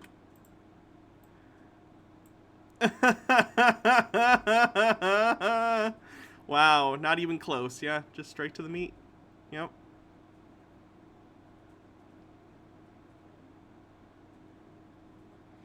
EON80 says, damn, I'm out of meat. Guess the only rational decision is to sacrifice a pet. That's how normal meat-eating people think, right? Obviously. Draw. The birthday girl, Nora, has to be happy and healthy. But Nora, do you want any animals to die today? No. My dog in the past has literally killed animals and eaten them. This straw man idea of this dog that has like moral... That's like, oh no, I wouldn't kill another animal for meat. Growing up, our dog, because we lived out in a rural area with like an invisible fence, which is just like an electric fence basically, so there's not an actual barrier, but it keeps the dog in the yard. We were right next to the woods, so there were rabbits and stuff that lived around. My dog would sometimes catch the rabbits and eat them.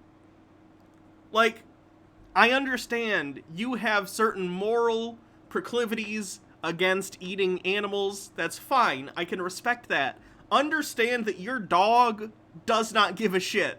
They don't see the lives of other animals as sacred or precious. If they see something they want to eat, they will eat it. They will hunt and kill it viciously because they think the blood tastes good. Your animal is not like, oh, I would love a steak, but I can't kill... No, they do not care. They do not care. Von Tuck says, my mom has a cat that will turn down fish in favor of her kibble, but I don't think that's the norm. Should I pretend it's vegan kibble and make the big vegan YouTube dollars? Someone would probably call you out, but, you know. I didn't think so. And you, Regan, do you want to kill any of these animals back? And like, if you want to have a pet and you're vegan, there are certainly options for you. Get an animal that's an herbivore. Someone said that in chat, and I agree. Like, there are animals out there that you could get that might be a little higher maintenance, but you won't have to buy the meat. If that's what you're comfortable with, great, do that. Blackwing Hecty says, dogs are wolves. These people are idiots. And Mike Mack says, will she kill fleas if her dog has some? That's a good question. What about, like, tapeworms? Stuff like that. Or heartworms. Here today? No, I didn't think so. You guys are perfectly happy being vegan. But I was looking at this quote to try to figure out what to do. It says here, leave the world in better shape than when you found it. Leave the world in better shape than when you found it. So if everybody in the comment section thinks that we need to kill another animal for Nora, maybe that's the right thing to do. I don't know. Let's ask them. Let's see who wants to die today. Hello, little lamb. Do you want to die today? Bah, yes, end my suffering. Stromboli for Wi-Fi says, I just feed my cat fish because fish are dumb. Sure. Because people in the comment section say that the birthday girl, Nora, needs to eat dead animals. Do you think she needs to eat dead animals? Do you want to sacrifice your life? No. How about you, Duck? Do you want to die today? Are you willing to give up your baby? Who should die here today?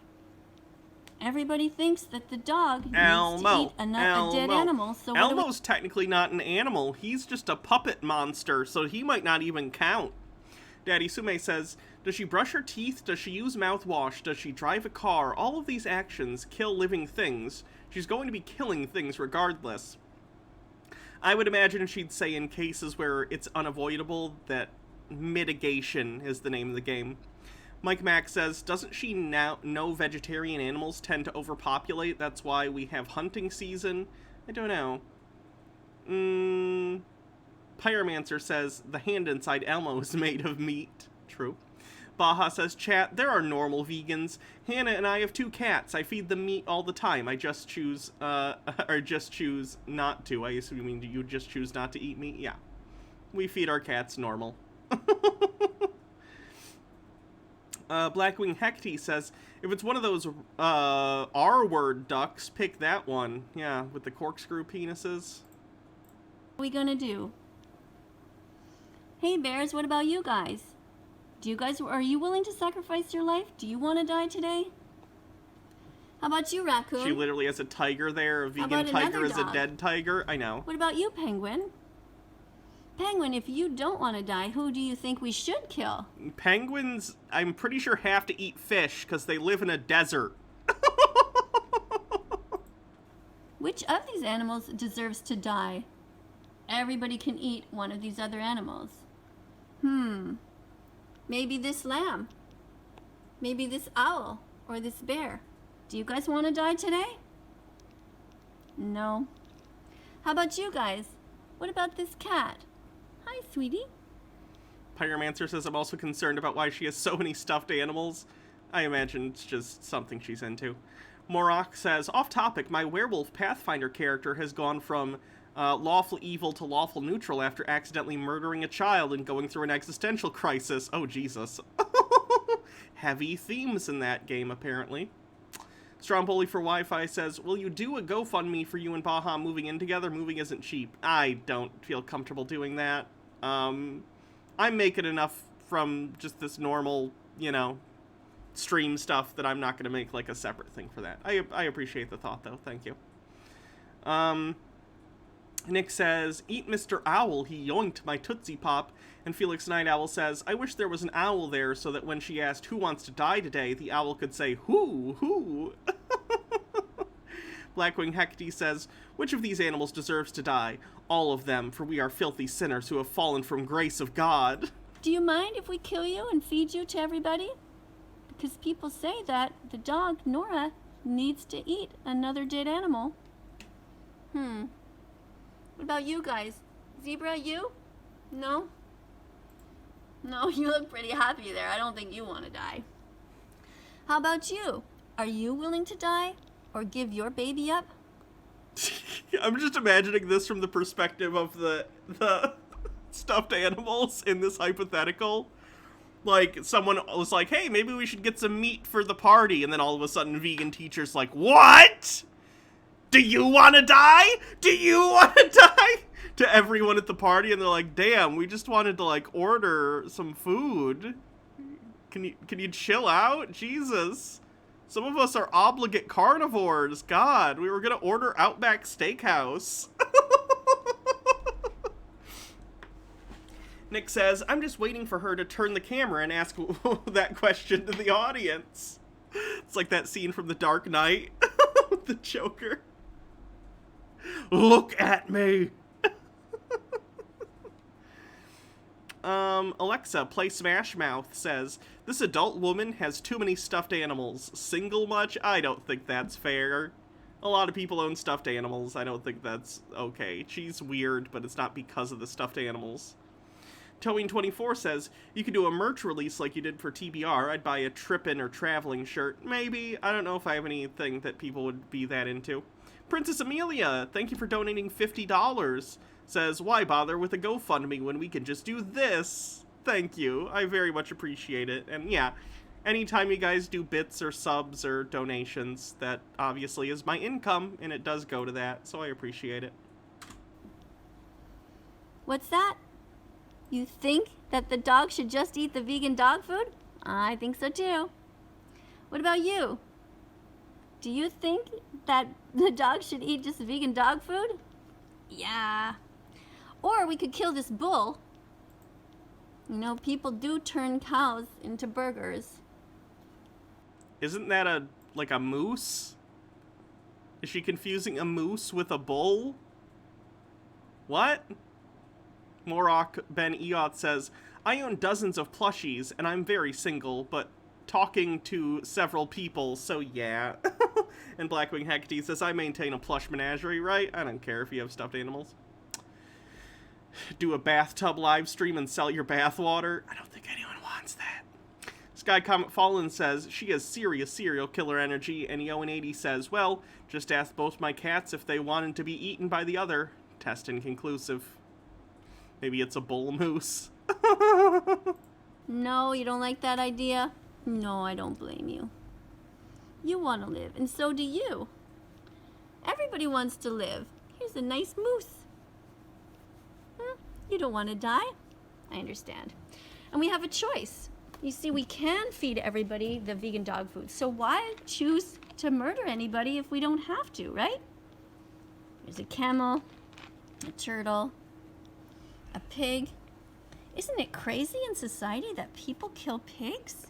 I mean, how are you any different than these other animals? I have sentience and sapience, and I have the power to prevent that from happening to me as a member of a society. I know, sweetie. You don't want to die. You okay, kitty? Hey, come here. Cassia. Hey. One sec. Ugh. I have to deal with my animals.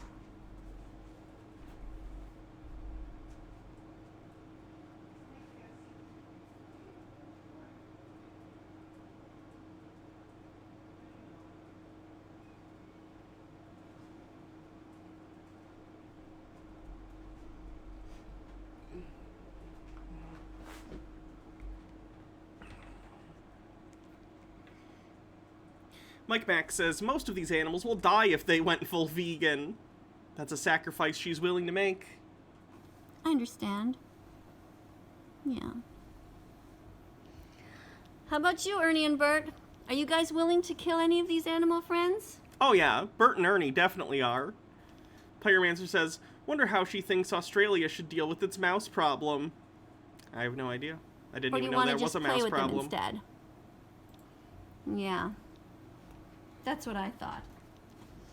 Well, guys, I think the conclusion is that every single person and animal in this room will be perfectly happy if Regan uses her knife to slice the fruit instead of somebody else's throat. If you enjoyed this video, please consider subscribing to this channel. My goal here is to teach you that the entire world can be vegan. And what that means is that we simply do our best all the time to not harm animals if we don't have to. Why pay for murder if you don't have to? Be kind, be vegan, start now. Don't eat any chicken, pig, lamb, or cow. Leave the world in better shape than when you found it. Thanks for watching, everybody. If you haven't yet subscribed, please subscribe and press the notification bell. Coming up on the screen, you're going to see other different videos. On this channel, That Vegan Teacher, we're going to be looking at all kinds of ethical questions. We're going to be looking at different kinds of vegan dog foods. We're going to be looking at how you yourself can be healthy and vegan. We are also a channel that supports all people of all skin color. We support the LGBTQ community. Hey, remember that time you got banned from TikTok for using the N-word? That was fun. We support everyone, all of the oppressed. We want a peaceful world. Thanks for watching. We'll see you in the next video. Jeez. Morok says, pet pigs will start eating their owners after about 2 hours. Fun fact. Oh. Steve with a Q says, Douglas Adams solved this issue decades ago. Fun fact. Dish is played by Peter Davison, a.k.a. the Fifth Doctor. Would you care to be... Yeah, I can't play this. BBC always, DMCA's stuff. Oh, is this just about the animal that likes being eaten or whatever? Wasn't that a thing in Hitchhiker's Guide? It's like an animal that's specifically bred to be okay with being eaten. Stromboli for Wi-Fi says, is there a specifically vegan stance on neutering or declawing cats? I don't know the vegan stance, but as someone who likes cats, don't declaw your cats. Don't declaw your cats.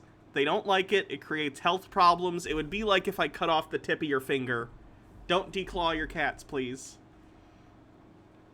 Blackwing Hecty says, how do I look? Ernie, with your eyes, Bert.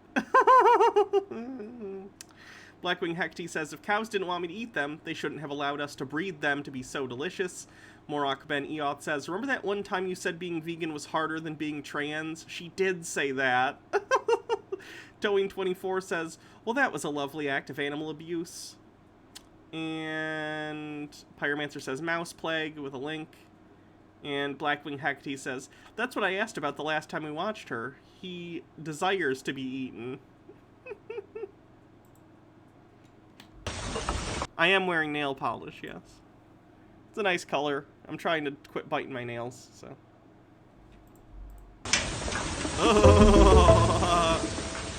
I don't like this. I don't like this at all.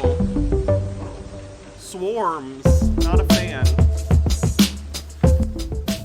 Mice don't freak me out either. I'm fine with mice. But like a swarm? No. Cannot do swarm.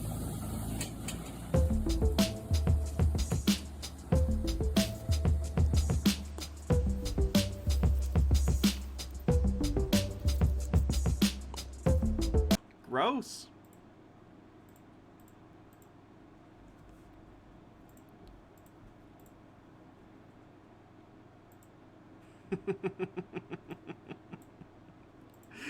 All right, it's probably time for the quartering. So recently, Blue's Clues had an episode with the Pride Parade. It was actually really nicely done. I enjoyed it. We watched the clip at some point. It was tastefully done. It was very inclusive to all sorts of different, you know, I would use the term intersectional. So, good stuff. And right-wingers are pissed off about it, so let's see what the quartering has to say, shall we? Come join the fun! Families marching 5 by 5, hurrah, hurrah. What do you think tap water is? It's a gay bomb, baby. You think I am like, oh, shocked by it, so I'm up here bashing it because I don't like gay people? I don't like them putting chemicals in the water that turn the friggin' frogs gay. Do you understand that? Serious crap. I'm sick of being social engineered. It's not funny. Some people choose their family. They love each other so proudly, and they all go marching in the big parade. Yikerinos. What's going on, everyone? Jeremy here from the quartering, and I want to first and foremost start by wishing everybody a happy Memorial Day, and by showing the utmost respect to those who have served and paid the ultimate price for this country, their friends, their families, those that supported them. Please know that their sacrifice is honored, and always this country will be indebted to them. And I hope that you enjoy your long weekend. I'm honoring those who served by working, because I know there's a lot of people out there that... I thought that I would honor the work to preserve freedom by shitting on people for being exactly who they are. Fun. Jesus Christ. What's this? They're made out of meat? Oh God. It's 7 minutes long. Watch that later. Profane Priestess says, this legit meant a lot to me. Blue's Clues was a huge part of my childhood. Also, the song unironically slapped. I know, it was nice. I loved Blue's Clues growing up too. You were expecting a remix to start up, and Bardlock Moses says, as a VFW, go fuck yourself, Jeremy.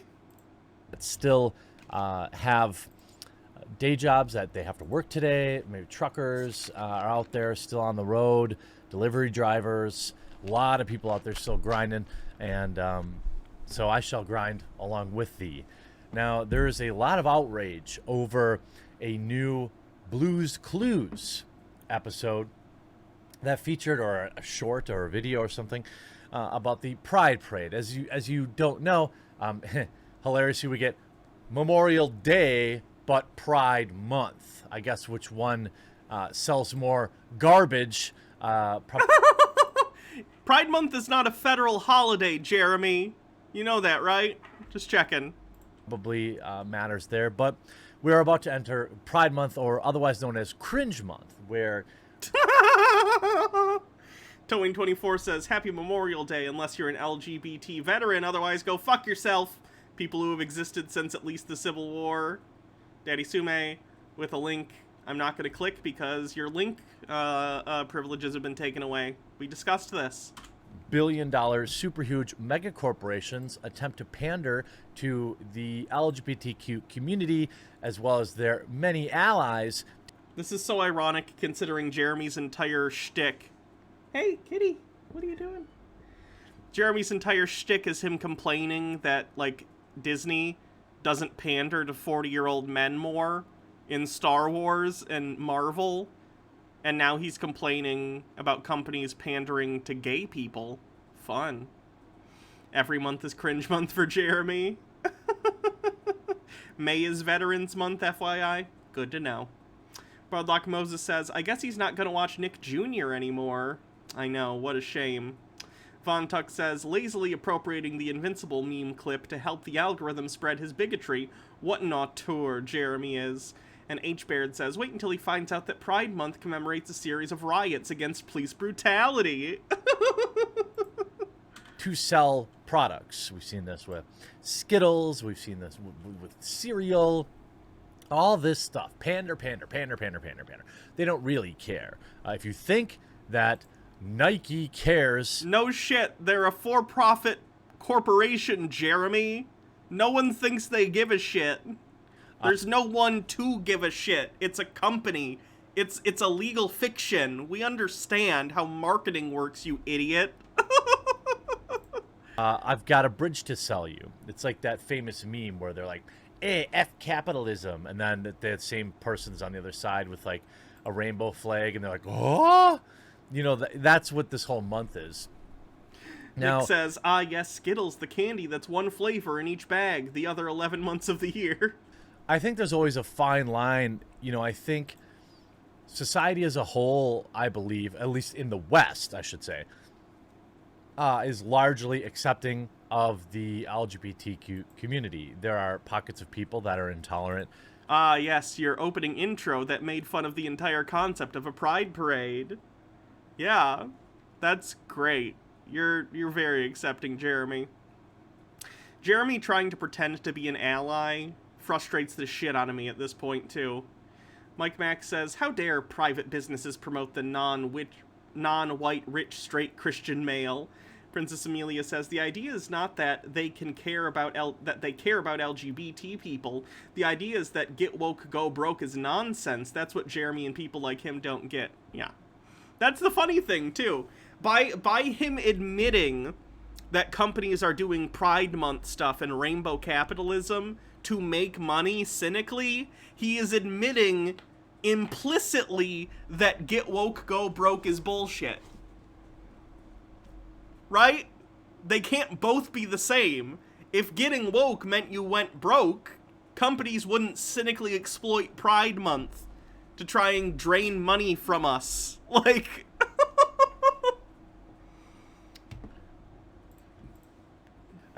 And that sucked, but the reality is, I don't think, I think this, you know, the West has come a long way in terms of tolerance and things like that. That said, one area of major contention is when you're talking about... Is he gonna do, think of the children? Felix Night Owl says, pander, Jeremy, it's called profit. As a gay veteran, I'd love to take a long walk to the end of the rainbow. Also, fuck you. Putting this kind of programming in front of children. If children know LGBT people exist, then they'll just know more about the world. We can't have that. Pyromancer says, but Hannah, woke is like a stock and it's doing well in the short term, but it's a long-term loss. I'd love to see him try and justify that. In children's television shows, in particular Blue's Clues. Caused a lot of outrage because, well, you know, they put a warning in front of Disney rides. They put a warning in front of... warning! This includes the gay. All their Disney movies. But, you know, there was no warning in front of this episode in case parents wanted to be there with their children. Let me explain how these cartoon frogs are attracted to other cartoon frogs of the same gender, or they're non-gender conforming frogs. Clearly that'll help. Like, goddamn. It's just explaining what a pride event is to kids, vaguely. Ginger Snipsnap says, quick Memorial Day fun fact, my grandpa served overseas during World War II, and the white American soldiers would tell everyone that black people had tails. The children where my grandpa was stationed would often peep at him and other black soldiers to see if they had tails. That's disgusting. I hate everyone and everything. And observe exactly what was going on. Now, it was an episode or a video featuring a famous drag queen.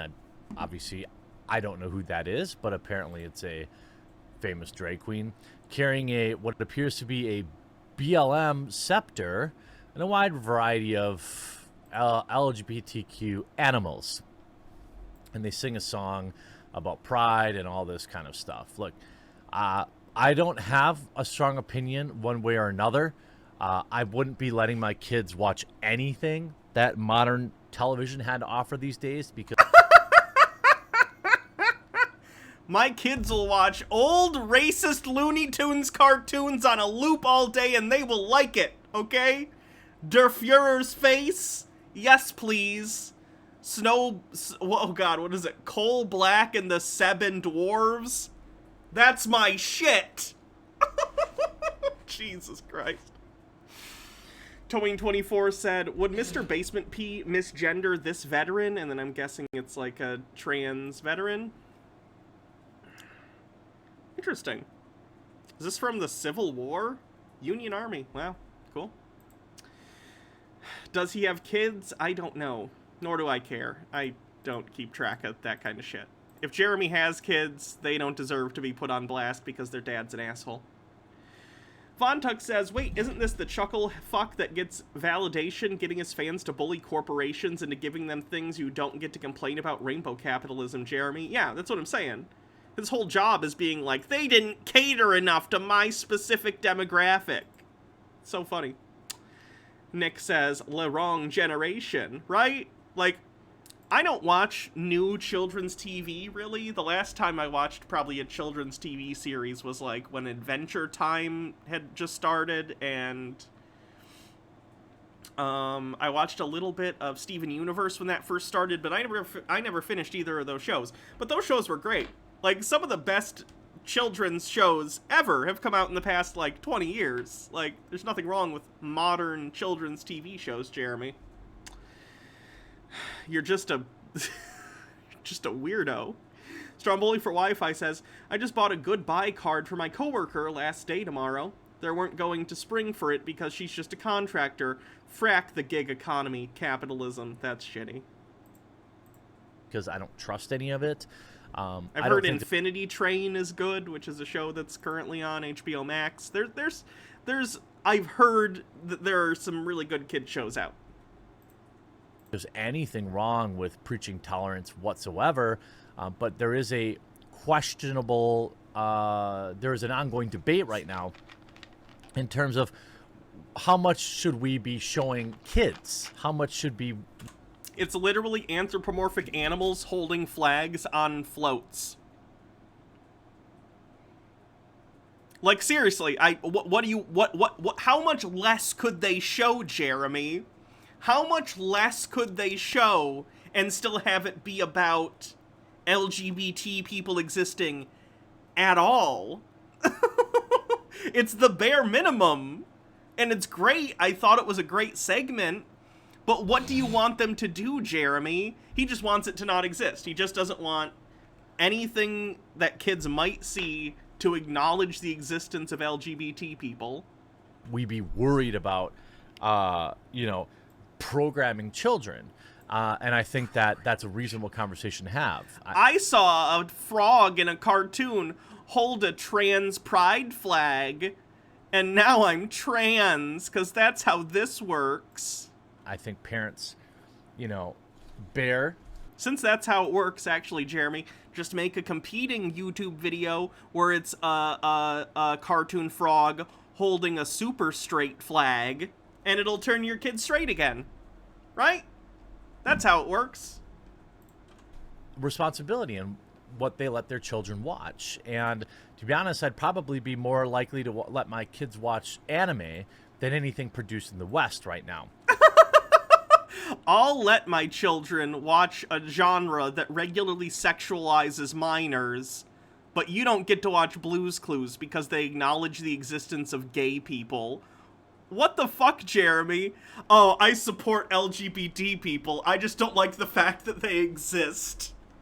What is this two-faced horse shit?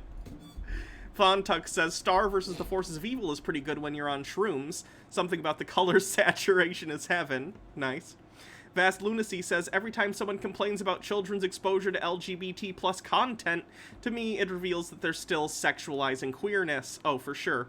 And Nick says, 2 words for you, Jeremy. Junji Ito. That's manga, okay? The anime isn't that good.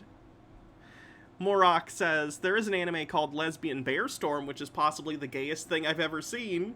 Yeah, there's a lesbian couple in Sailor Moon. They're gay characters in anime. Because you just never know. Blue's Clues put out this episode, which of course is by far their most popular video in a very long time. Wait, I thought you said get woke, go broke, Jeremy. Doesn't that imply that you get woke and then you get a bunch of views and make money? Huh, weird. Daddy Sume says Sailor Moon has no gays, only cousins who are definitely incestuous. Yeah, they added it in America to make them cousins or something. And you can see that it is quite divisive, receiving 31,000 upvotes. Honestly, that's way better than I thought it was going to be. But 15,000 downvotes. And throughout the video, you have this Nina West character, who is a famous drag queen. Okay, good for her. But then you have weird stuff like, the BLM fist and, all sorts of... Look at this. Look at this gay dolphin in a wheelchair. Is this too much for kids to show a gay dolphin in a wheelchair? Like this... Think about, in a vacuum, how stupid Jeremy sounds here. Look at this dolphin in a wheelchair with a rainbow scarf. Is this going to scar my children? Ugh. Felix Night Owl says, it's ironic that his whole grift is about being aggrieved for Disney and Marvel marginalizing and disenfranchising his middle-aged straight white boy demographic, but he seems to not care that that's what he's doing. Yeah, he's a hypocrite. Von Tuck says, we're recommending gay anime, flip-flappers like FLCL, but for lesbians. I didn't understand most of those words. Things that a lot of children probably either don't know about, don't need to know about, or aren't ready for. What? I'm sorry. I can't let my kid watch The Little Mermaid because she kisses.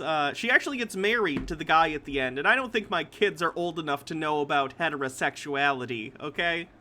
Let's not go too far. Mike Mack says, first it was D&D, rock music, video games, and comics, now gay cartoons.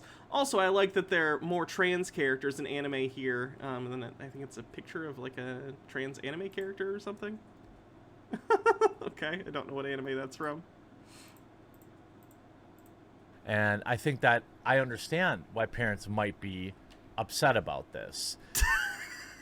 I think I might understand why parents might be upset about this while showing what they are upset about, and it's a cat in a cowboy hat with a rainbow scarf.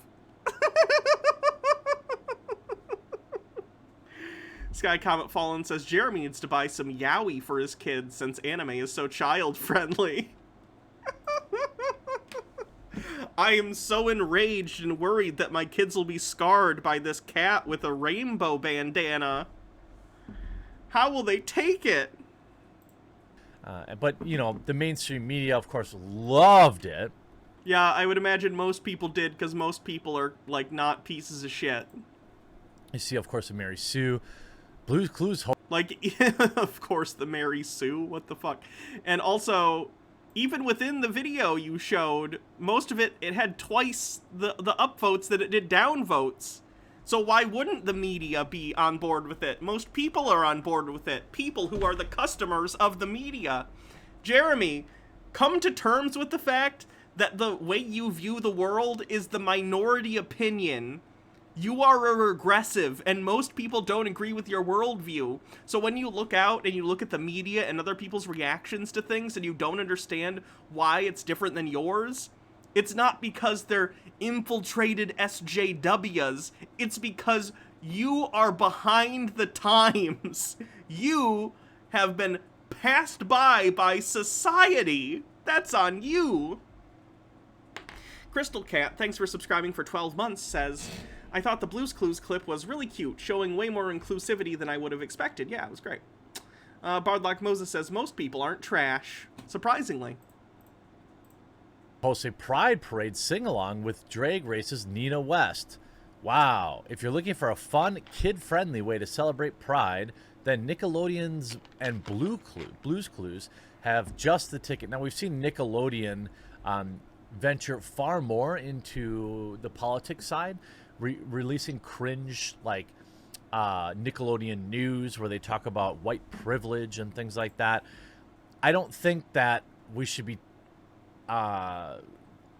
imposing these ideas on young children right now. This would be like if he was alive when, like, Mr. Rogers did a pretty famous Mr.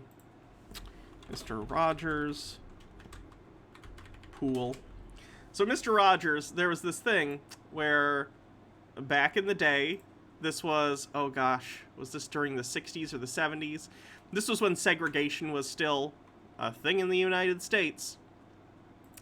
And this was an issue at pools. It was an issue in many places, but specifically one of the issues was at, like, public pools. People of color were being attacked by racist white people. I know there was one instance, at least, where the owner of the pool, it was a public pool, but the owner came out and, like, dumped a bunch of bottles of bleach into the pool to get the black people out of the pool. It was a whole thing. Anyway, so Mr. Rogers, in a show of defiance against this, because he was a pretty progressive guy, so he did a little segment where he had the policeman on the show, whose name I don't remember off the top of my head, had him come and stick his feet in a little kiddie pool with him. And this is the same kind of thing. This is the same kind of, like, political messaging that you see in Blue's Clues with the Pride Parade thing. It's subtle messaging to children that, hey, this thing is normal and it's fine. If Jeremy was alive during this, or if Jeremy was, like, doing what he did now, but back then, if it was somehow possible, he would say the same shit. Jeremy would be the regressive piece of shit who pretends he's a centrist, going like, oh, sure, I support desegregation, but I just don't think our kids should be forced with this political messaging down their throats.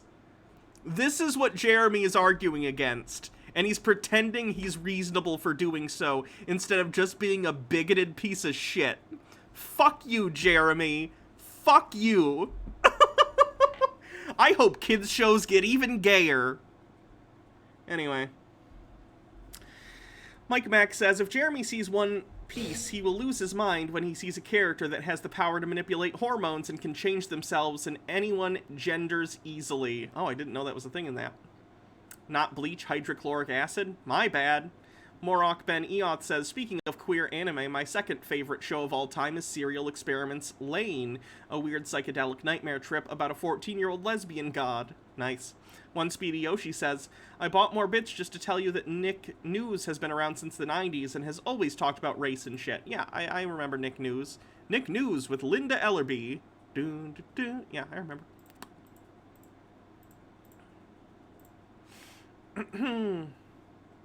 And Wing the Ultimate Nug says, Blue's Clues actually had the majority of the flags. It was really cute. The drag singer is an actual drag artist. Yeah, I saw that mentioned, that they were on Drag Race at one point.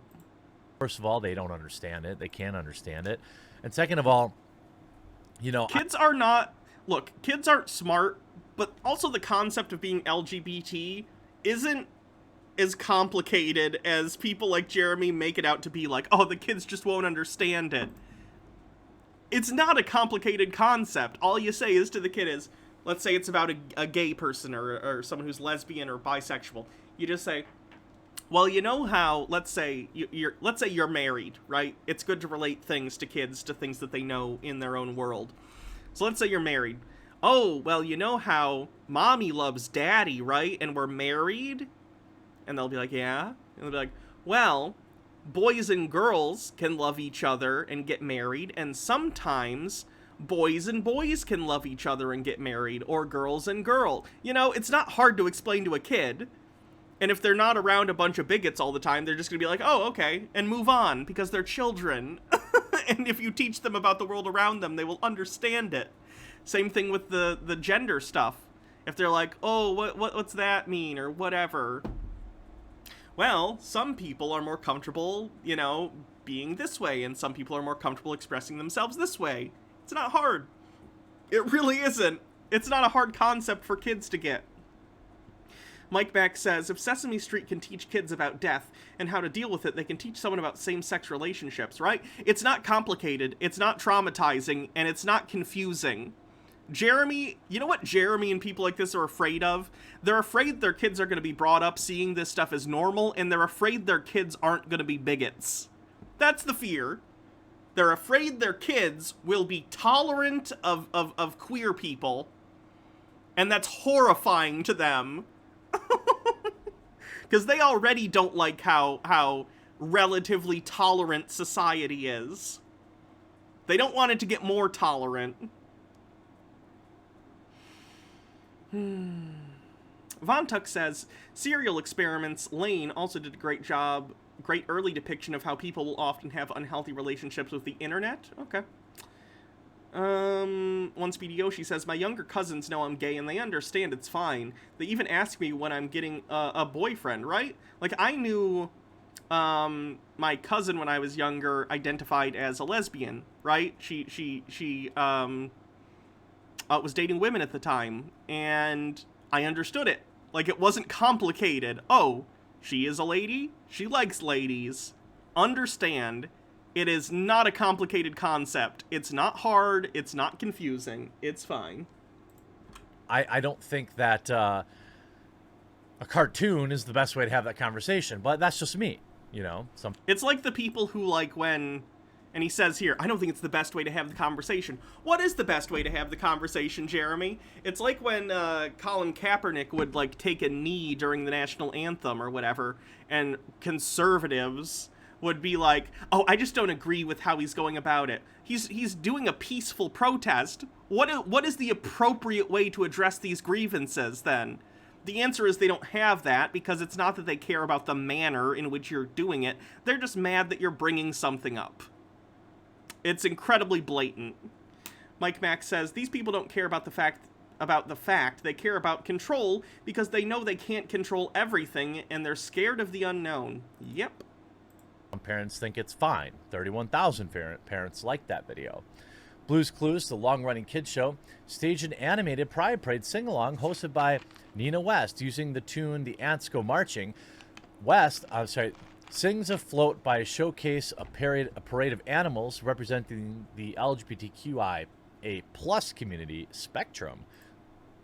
There are non-binary dolphins, trans beavers, bi sheep, and a host of animals with various disabilities. Now, I do think that a message of inclusion, like, look, when a kid's in elementary school, and they see a kid in a wheelchair or a kid who has a physical deformity, maybe they're missing a hand or something like that, I think that these are things that I wish kids would react better to. You're young. So you recognize that exposing children to people that they might not normally be exposed to in their everyday life, whether they be someone who's LGBT or if they're someone who's in like a wheelchair or something. Their reaction could be normalized, and the way that they see them can be normalized by exposing them to these kinds of people through media, and that's a good idea? Wild. Von Tuck says, have a friend who's often pleasantly surprised with just how accepting and caring of others her young daughter is. Kids just seem to be moving forward so fast. It's great. Yeah. You see somebody different, and so what's natural is they get ostracized and discriminated against by the other kids, which sucks. I'm not sure toddlers are really worried about running into a lot of non-binary folks in elementary school. Okay, I don't care what kids are worried about. Kids are idiots. What? A kid doesn't know what they don't know. So one Speedy Yoshi says he's just mad that it's all animals and not teenagers like She-Ra, so he complain about boob size. This would be like saying, oh, my kid isn't concerned about American history, so why teach it? Like, okay, well, your kid doesn't get to determine all the time the things that are important for them to learn about the real world. Or drag queens, if their parents are, not taking them to story time. Garo the Khajiit, thanks for subscribing for 4 months, says, it occurred to me a few days ago that the 3 main characters in my comic would piss off chuds like Jeremy, and that knowledge makes me happy. Beautiful. But overall, I think I know, drag queens scare the shit out of them. It's so funny. Is fine. Love is love, you see, and everyone should love proudly. This is a fine message. And yet you still made an almost 12-minute video about being mad about it. Funny how that works. It's almost like doublespeak. Felix Night Owl says, he's getting really close to understanding the point of the Pride Parade episode. I think hit the nail on the head about him worrying that his kids won't be a bigot. He just feels so left out. Yep. I do understand with a lot of parents, wondering, what exactly happened to my cartoons? What exactly Back in my day, cartoons weren't gay at all. Hold on, let me show you some of the cartoons from back in my day that were very straight. Ah, yes. He-Man, the straightest character that's ever lived.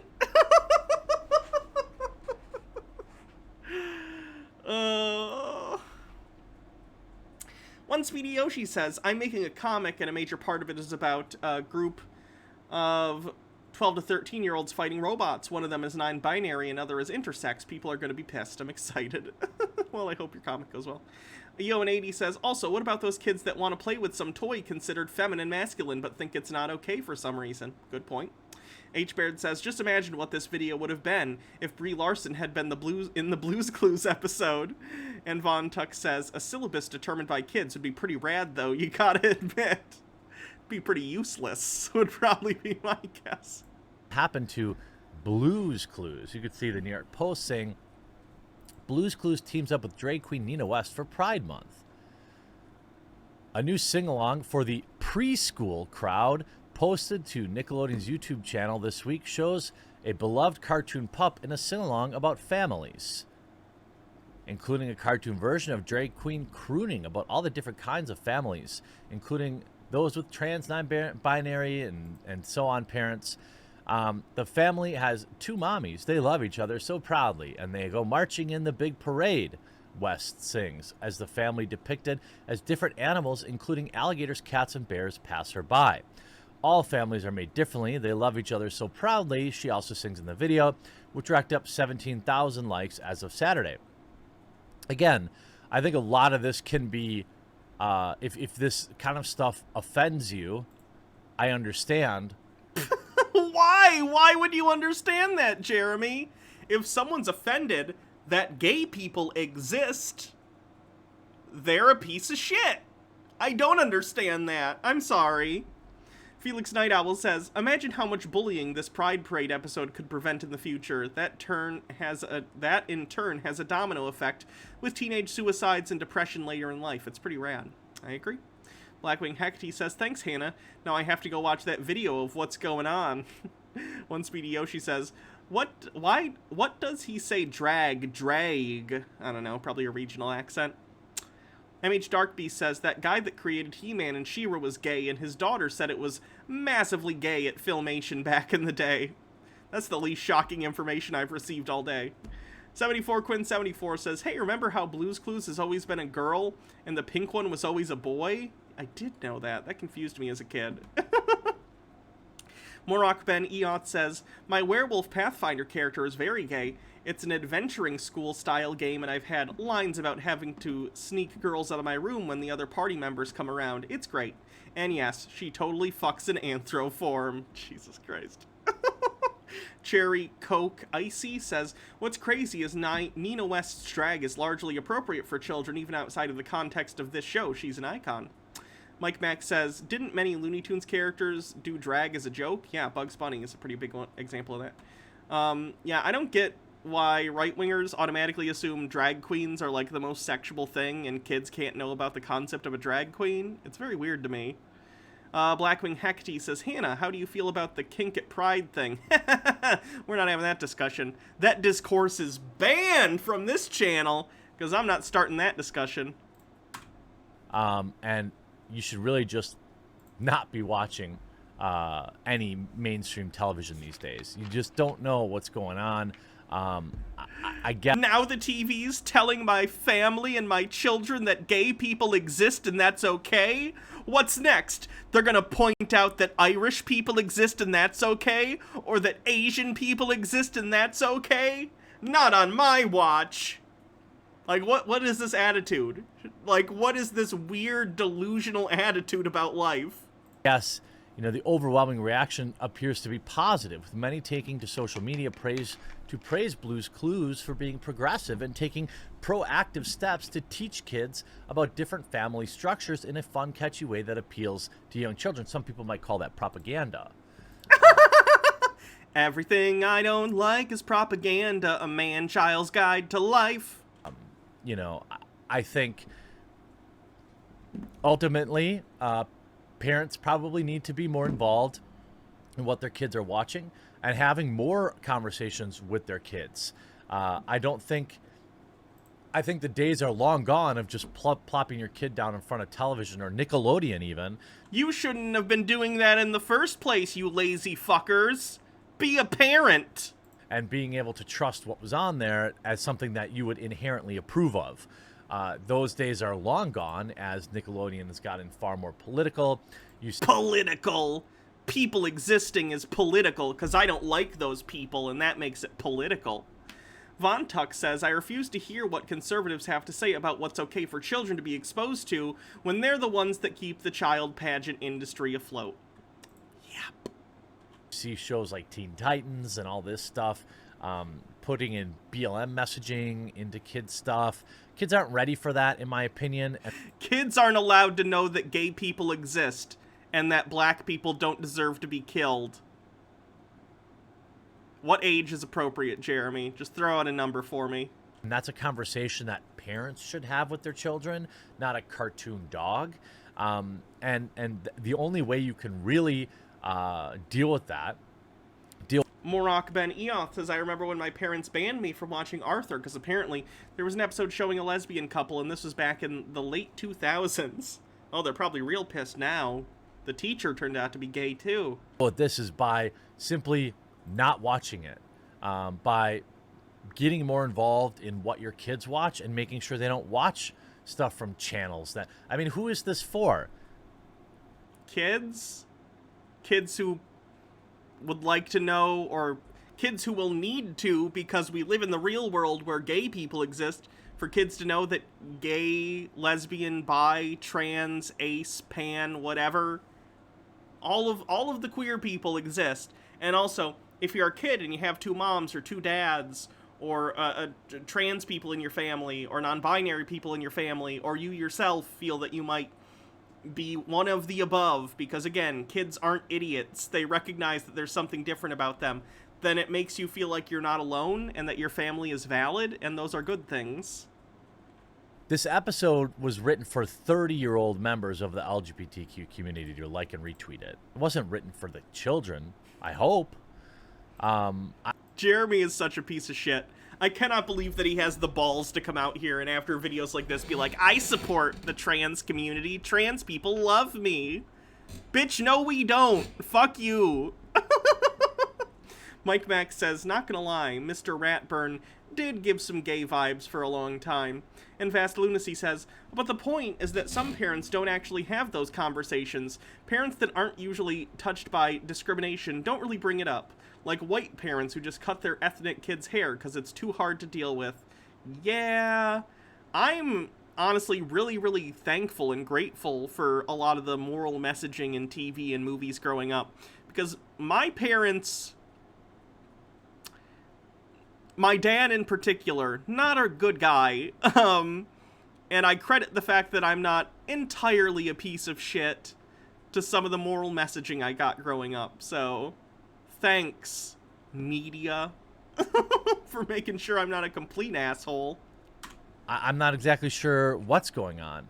There's nothing inherently wrong with the message, but the questions are, for me, are around, like, is this, are preschoolers ready for all of this? They don't. Yes, because they don't. It's not like they're like, and kids, this is why you need lube before you do the anal sex. That's not what it is. It's, hey, do you wonder what these rainbowy parades are every year?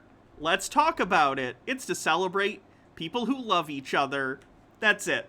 It's a basic introduction to the fact that gay people exist. It's fine. Old Enough to Know Better Now says, the fact Jeremy never clears off his download notifications at the bottom of his browser frustrates me as much as his shit he takes. And Von Tuck says, how dare children know about things? I remember not knowing what gay people, trans people, or non-binary people even were when I was a kid. Kids should have to go through decades of ignorance about their fellow people like me. No improvement. Society must stay the same forever. And H. Baird says, agree on your media comments. Most of my moral compass comes from Picard's speeches from Star Trek. Krista Willow with a link. This is on topic. The Quartering says, once I pay for the rights, I'll print it on a t-shirt and donate the money to my 2 black dads. Yikes, Jeremy. The fact that he... the speaking out of both sides of his mouth. When he's like, I support the LGBT community, and also, ha ha ha ha ha, let's make fun of the LGBT community. Fuck him. Morok says, okay, last of my bits. My dad is fucking Lakota, and he's a bigoted piece of shit. It's like, how are you so blind? Yeah, that's frustrating. Don't even understand about their own bodies and things like that. And we gotta, have this stuff going on in Blue's Clues. I wouldn't let my kids watch anything produced in the modern West, but... He speaks like such a weird, like, hey, kitty, no. One sec.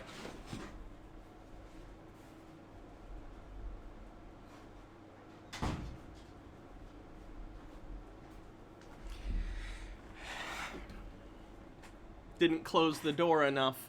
If Cassia gets in the bathroom, she pees in the sink. She either pees in the sink or the shower. Fun fact. Anyway. Jeremy's just, Jeremy's just mad that the media recognizes LGBTQ individuals. What are you gonna do? Also, fuck Jeremy. If you are, if you're inclined to, then I guess that's on you. I hope you enjoyed this video. We'll talk to you again real soon. God, I hate Jeremy so much. Ginger Snip Snap says, Jumbo the clown must think that every person on the spectrum is humping constantly. Why on earth does he think that being gay equals sex? I don't know. Nick says, it's all pipes, though. Alright, well, I wash my hands in the sink, so... and I wash my body in the shower, so I'd rather not be cat pee. Bardlock says, be gay, do crimes, and Mike Mack says, Republicans, we must block a whole group of people from our kids. Even when they get older, they will feel weird surrounded by a group of people they didn't know existed and ask why they didn't know about them. Cassia's learning bad lessons from Jeremy, not peeing in the litter box like a big kitty. I know. Jeremy's a bad influence. Eowyn says, I really hope he doesn't find out about the anime Yuri on Ice. Not familiar. Anyway, so that's Jeremy. It's Pride Month, so you know. The media chud grifters are out in abundance talking about everything Pride related and how they think it's all bullshit, and also get woke, go broke. But companies are just cynical when they're targeting progressives and gay people, but also they're gonna go broke for doing it, except they don't care about you, it's just for profit, which they won't make because get woke, go broke. But also they'll do it because money. I feel like I'm going around in circles here. Jeremy must be dizzy all the time. Moving on.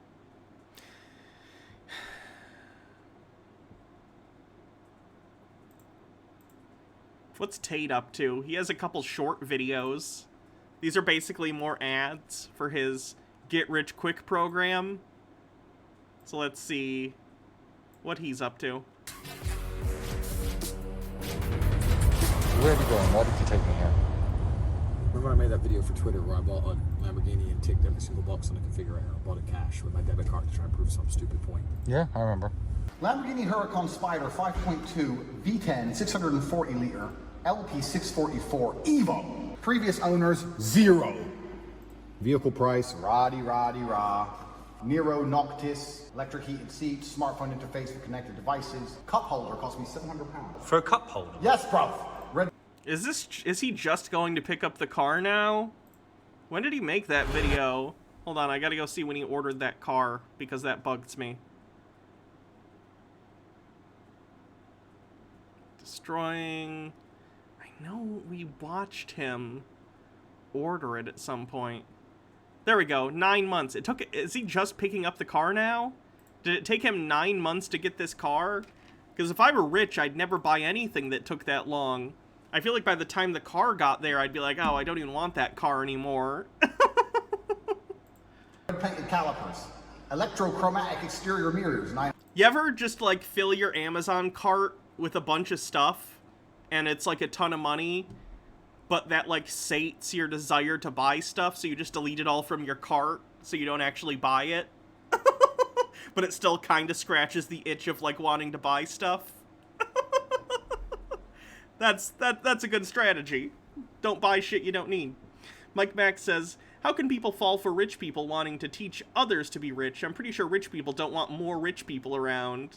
Except Tate. He's a giver, okay? £900. I don't have any idea what electrochromatic exterior mirrors are. I just tick the fucking box. You gonna fuck with a man with electrochromatic mirrors? I'm gonna see everything.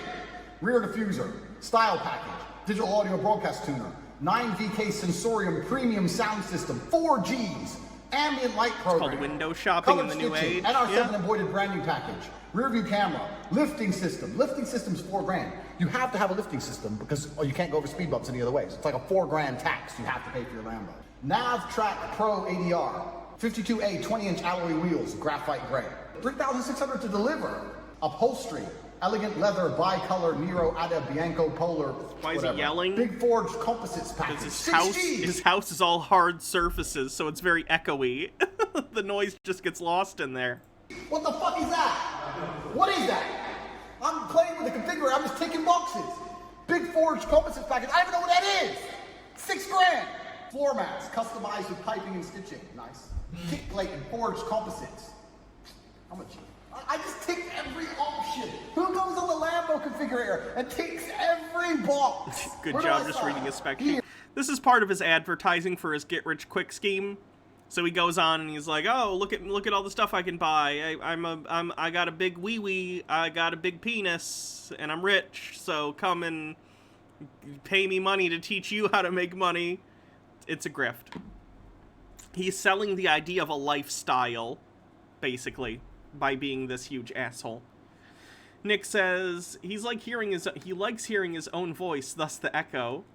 Bartlok says his house is empty because no one loves him, and Mike Max says if he loses all his money, will he act the same? That's a good question. Probably. Which would be kind of funny. Here, purchaser's signature. Boom. All these other dorks on Twitter. Look, I bought a Tesla Model 2. I put a $400 to put your fucking geeks. Who the fuck drives a Tesla? There's no man alive in a Tesla I couldn't kick the living fuck out of. I will drag you from your Tesla by your neck in front of your bitch, and you won't do nothing. And I'll get back in my Lamborghini fucking fully spec Evo. Step to me. It's always about violence with him. That's his one skill, and he's gonna take it to the bank. Do you see any playing cards, Roy? There's no playing cards anyway. Do you know why? Is it because it's not a fucking game? Because it's not a fucking game! Well, the car's turned up now, so obviously we don't need it, and it's a bit inconvenient, actually, but we have to go get it. So, here we are in London. Today's quite an annoying day, because I have to go collect my Lambo. Interesting, while he's in London, his English accent comes back more. Because sometimes it feels like he's suppressing the sort of English accent that he has, which leads to sort of a pretty unique way that he speaks. But he's in London right now, and he's, like, putting on more of that affect. Interesting code switching. I wonder if he's doing it intentionally, or if it's, like, a subconscious thing. And the weather's horrible. It's hard life.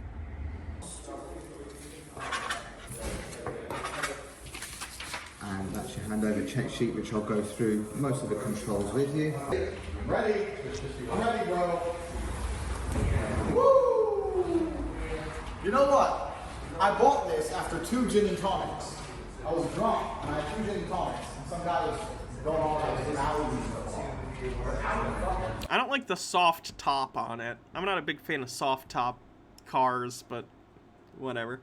Blackwing Hecty says, is this the guy that used to have ads on YouTube where he was showing off his cars and books? No, that was a different guy with a different get-rich-quick scheme. Mike Mack says, I still can't believe he thinks he can beat Spider-Man, who had to stop a bullet from a building from collapsing. Yeah, very weird. And here we are. I feel sorry for the dealer who had to deal with Tate. I don't. His entire job is dealing with rich, egotistical fuckboys all day. Like, that's their job. I'm sure they get paid quite well. Take GDP, the good plate. The good plate. Lamborghinis are the sexiest car. Don't care. Oh, God. You've gone with all of it. You've gone with the Sensona. It's just... It's spec. It's spec. Yeah, I've got the Sensona, I've got the carbon, everything. I took this carbon something, I can't remember how much it cost. Fire up. All right, fire up. I can do that. Same as the other Huracan, right? So you'll find with Evo, it's slightly louder. Pretty smart. So they've embedded it into the design. I did fully spec this car, didn't I? Oh, mate, there's nothing that's not on it. Because people were like, you didn't just fully spec and click every single box. I was like, yes, I did.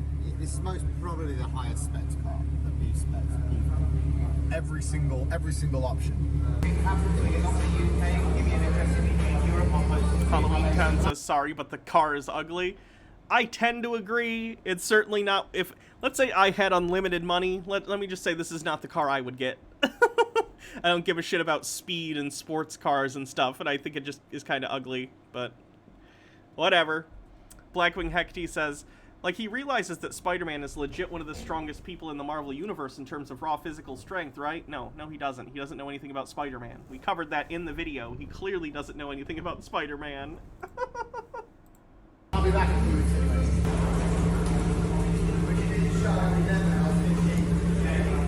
Gamer aesthetic. Yeah. It's all about the DeLorean. If I was going to spend this much money on a car, I would pay a custom car company, because he paid, like, I think he said like $500,000 or more than $500,000 on this. I'd rather find, and these places exist, there are companies that will build you a custom car to your specifications, and I wouldn't need anything amazing, but I would tell them, I want you to design, what if a DeLorean was made in the 21st century, like a DeLorean from 2021, and I'd get them to make it, because I love the DeLorean car, but, like, they run like shit, so I love DeLoreans. Mike Mack says, if I was rich, I would prefer a car built like the president's car because I prefer durability over speed. Not a bad idea. Especially if you're that rich. Hydrate.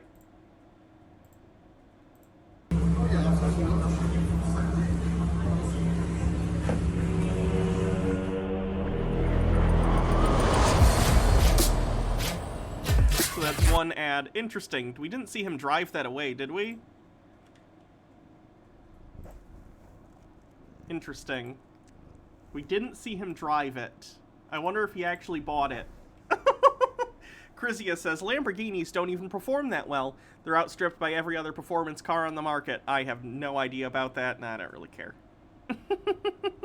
Will I Am already did that? Oh, that's cool.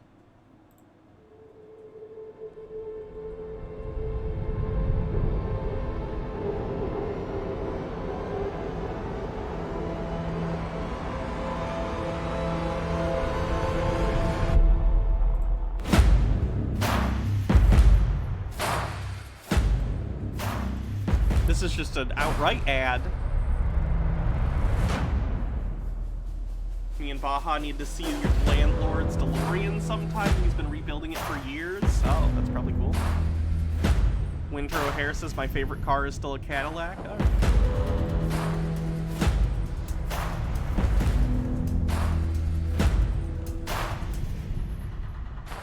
P-Meal with 1,000 bits says Happy Pride Month, Hannah and all. Thank you.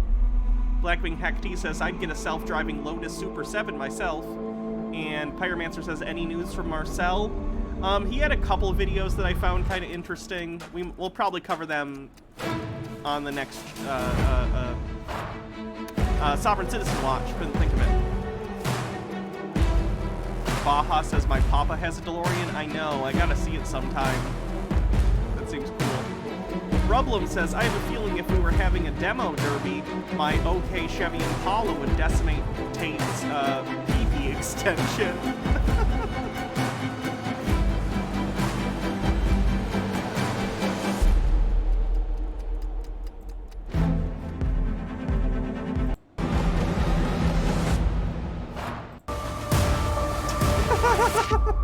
Look at this man in a fedora. Don't you want to be him? Do you want to understand the secrets of the war room? Go to cobratate.com and message the live chat. I want to be a war room soldier. Stromboli for Wi-Fi says, have you seen the Elio electric car? Been in development hell trying to compete with Tesla, but the design is so goofy, I love it. No, let me Google it. Elio car. What a sausage fest. Yeah. Here's Will.i.am's car. Oh my goodness. We'll look at that in a sec. Elio car. Oh god, look at it. No! That's so ugly! Oh, it's three-wheeled. Ugh. That's... No. No. Bad choice.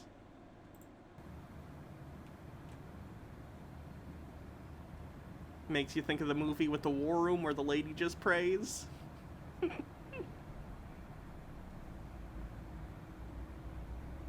this is Will.i.am's car. It's kind of neat. He does tube here at the world famous West Coast Customs. The Will.i.am car, I guess, is totally custom built. Her own location and moved to Burbank, a bigger shop. Neat.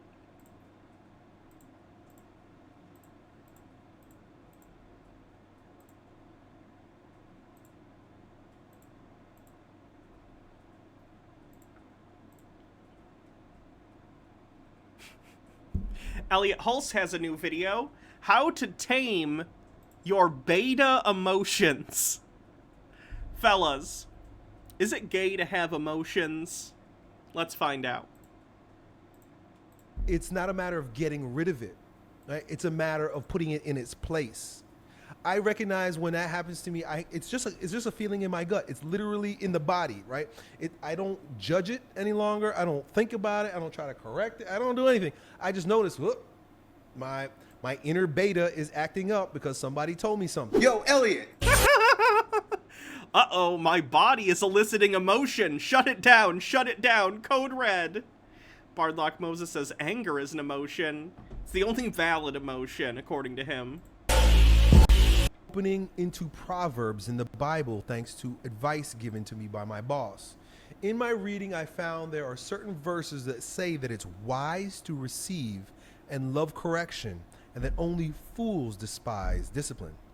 In the past, upon receiving correction, I would respond with immediate rejection of it. I need but an now Elliot trash I'm can. able to understand that it's necessary and Maybe. a sign of love from those who give it to me. Because if they didn't care about me, they wouldn't be correcting me. Now, knowing that correction is good for me and beginning to embrace it, I still deal with those immediate emotions of pride and anger sometimes when getting called out on my bad habits or mistakes.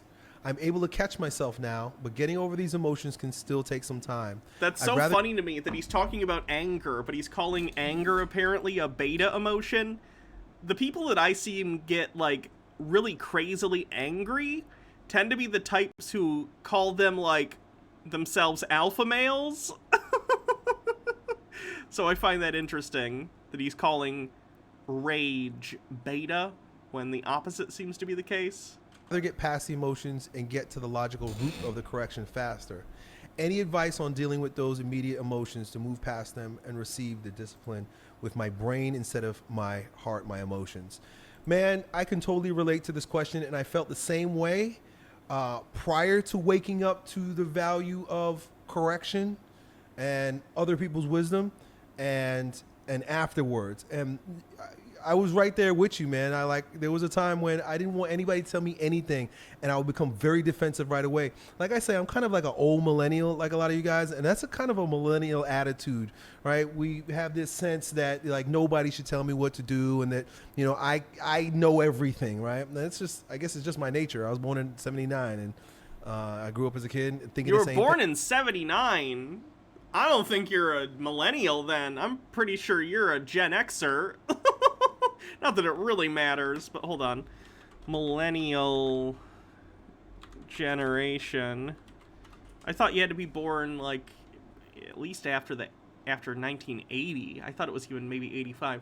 Anyone born between 81 and 96 is a millennial, according to this one. The dates tend to vary, but yeah, I'd say he's more younger Gen X.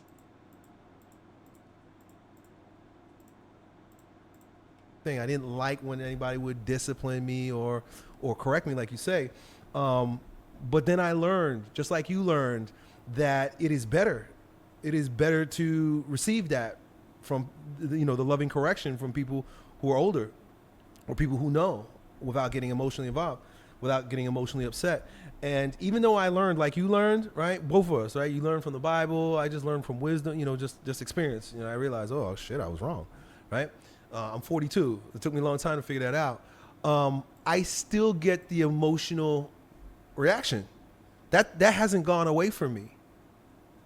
Right? I know you're wanting to get rid of it so that you can go to the mind, but it's not a matter of getting rid of it. Right? It's a matter of putting it in its place. I recognize when that happens to me, it's just a feeling in my gut. It's literally in the body, right?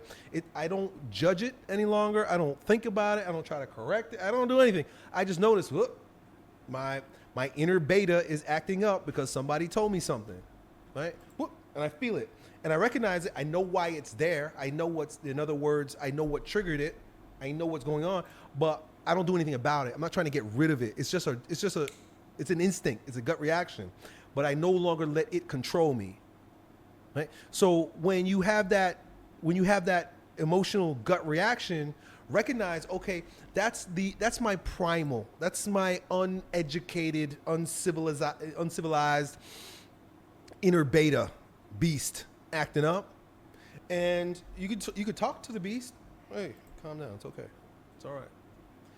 But then you immediately go to the head. You immediately go to the stoic place, the grounded place, the calm place, the place where you can deal with people on a rational level rather than allowing the feeling to dictate your thoughts or to dictate your words or to dictate your actions. Let the feeling be the feeling. Let the feeling be okay. Let the feeling be there. Don't try to change the feeling. If you try to change the feeling or you try to judge the feeling or try to fight with the feeling, you're going to fight yourself. You're wrestling with yourself, and it's not worth wrestling with yourself. It's better to correct yourself. Just like the people correcting you from the outside, you're correcting yourself on the inside. And it's a loving correction. Just like the people on the outside are giving you loving corrections, you give yourself a loving correction. You feel that little, you know, for me, I feel it in my stomach. Jesus Christ. Okay, I'm bored with that video already. Sorry.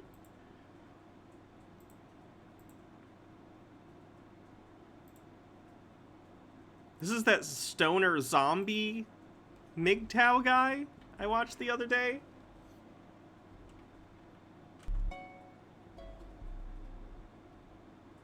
Hey guys. You thought I might enjoy Officer Tatum raging over gay cereal?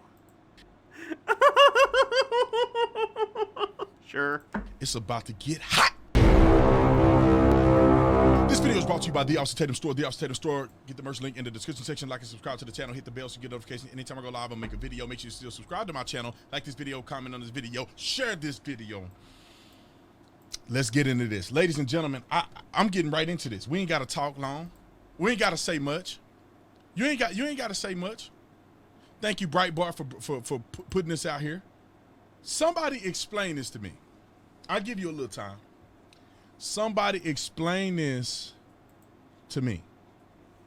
Why? Why? Capitalism. Why? Why? We need to tell Kellogg's, and their little thing is here, why are you doing this? If you look at the side panel on these Cheerios, it says he, her, and she, she's, and they, them, and all this other stuff, and they say, put your nouns. Pronouns, not nouns. If you don't think this is brainwashing, if you don't think this is propaganda, what is the point of this? The most effective form of propaganda is usually breakfast cereal. Why are they doing this for? That's why I became a pirate, Captain Crunch. Children. This kid probably don't even know what a pronoun is. You should probably increase the education budget in his district then. Pyromancer says there's no way that cereal tastes good. It might not, I have no idea. They probably don't even know how to write good. Probably half as well as you know how to talk good. They probably still can't pour their own Kellogg's Frosted Flakes, Fruity Loops, or whatever these are. They can't pour their own bowl. But you got them he, hers, and she, she's. This is what bothers me with this.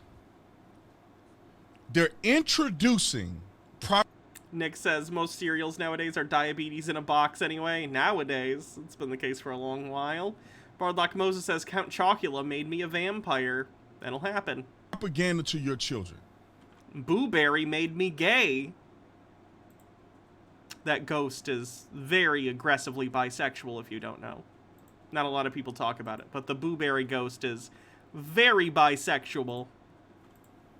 If a kid has never thought about this. Von Tuck says, why is Tucker Carlson showing up on random gun YouTuber's channel? This makes me nervous. Oh god, is he? Oh, yikes. In various states, and the reason is really simple. If you're firing a gun to the point where it gets hot, you're dangerous. Oh, if you have a shoulder thing that goes up, it's not clear why that's bad, but it is. Maybe I have an. With this, Jesus Christ, Tucker. They gonna think about it now. If a kid has never had a conversation about this, you're gonna have to have it now. I have to talk to my children about things in the world? I didn't sign up for this when I got drunk and fucked a lady raw in the back of my Dodge Charger. Pyromancer says, Peanut Butter Captain Crunch made me pirate software. It'll do that. There's no place in a child's formation that they need to be dealing with the LGBTQ movement. Guys, our existence is a movement in and of itself. Fun fact. There is no part of child development that they need to be talking about pronouns. Well, that's just factually untrue. You should learn the parts of language at some point if you want to speak it properly. And then not only are you talking about pronouns, you are mischaracterizing pronouns. You are a singular person. He, his. Jesus Christ. He goes on for 17 minutes about this shit, really? You're gonna have no little boy, because you ain't a girl. People. That can't feel natural or normal or you feel good on the inside while you trying to be a woman you know you're a man. Oh no, he completely misunderstands trans people. Fun. Nick says, it's hilarious that this is a cereal company that was founded to get kids from stopping wanking. True. Blackwing Hecty says, Custom Sonic I bought, showed up this morning. Let me look. Oh, that looks nice. Did you get this from Custom Who Sonics on Etsy by chance? Because they did mine too. Mine turned out pretty good. I think a wire or something came loose, or I need to change the battery though, because the sound is working, but the light stopped working. So I'm probably going to have to either change the battery or something.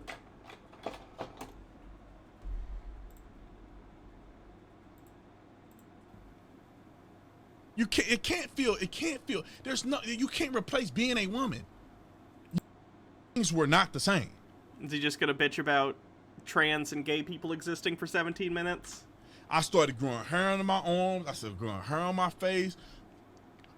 What's up, Daddy? My voice got deeper. I started to change. Okay, that's all of Tatum I can deal with today with the aggressive transphobia. Let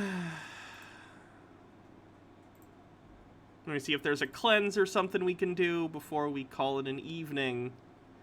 Bardlock says, fuck this guy. Yeah.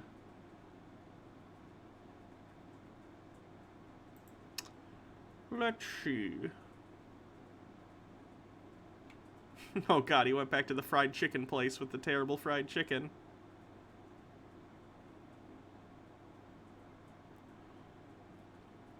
Did Sausage Guy do a new video by chance? Garo the Khajiit says LGBT plus people exist. Die mad about it. It's Squid's birthday. Can we do a Squid raid after the cleanse? Of course. Thanks for letting me know. My recommendations are very messed up. Blackwing Hecty says, that is where I got it. Yeah, and when you were playing with yours caused me to look at mine and wonder if I was accidentally hitting the button.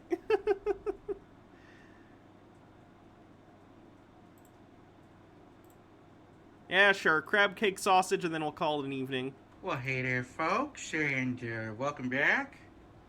Stick around so we can raid. You know, crab is good, but it's not $23.99 so we can raid for 8 Squid. ounces of it good. Bardlock Moses says, if a man is This complaining isn't a about hard thing to cartoons do and at all. You cereal, just is he stick really a a bunch of man? things in a bowl And and stir Bardlock, it. So or it's Blackwing just Hecty a says, bowl I've of been crab cake. to that terrible steakhouse, by the way. My grandparents used to take my dad there. Get parsley, mince those chives, and don't forget those shallots for a big surprise. The next time you're complaining about the price of gas, just remember that Mr. Sausage is spending $23.99 on crab.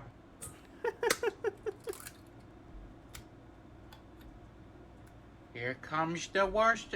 Here comes the pronouncing the sauce wrong.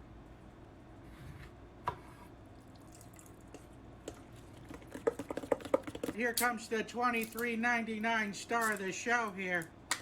Oh, it's like a tennis ball canister. Oh, it smells like the ocean. We're gonna get our money's worth out of this crab cake. We're gonna make a big old crab cake here. We're gonna stick this in the freezer. We can't forget about the sauce. There we go. We got flour just in time to get all over the kitchen. I just dump it right on. Who cares? You know what? Last time I went to way Long too much John flour. Silver's, which was probably, oh gosh, I don't even know, 3 or 4 months ago, maybe even more, they asked me if I wanted a crab cake for $1, and I never had a crab cake before, and it was legitimately probably the worst $1 I've ever spent, so don't get crab cakes from Long John Silver's. I don't know how I'm gonna get this without making a huge mess now. This was not. I'm sure there are good crab cakes, but you will not find them at Long John Silver's. Done properly. Need to try to figure out how to get this out without ruining it. The flour's gonna get just everywhere anyway. Oh, shoot. Here we go. We're just gonna scoop it.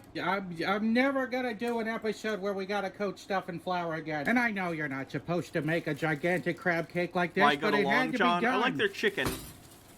It's everywhere.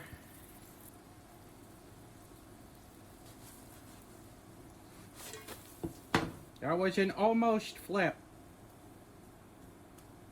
Well, we got it off the pan. That's what really counts in this game. Just gonna add our sauce on there though. There we go. That's a crab cake that you can hang your hat on. Yep.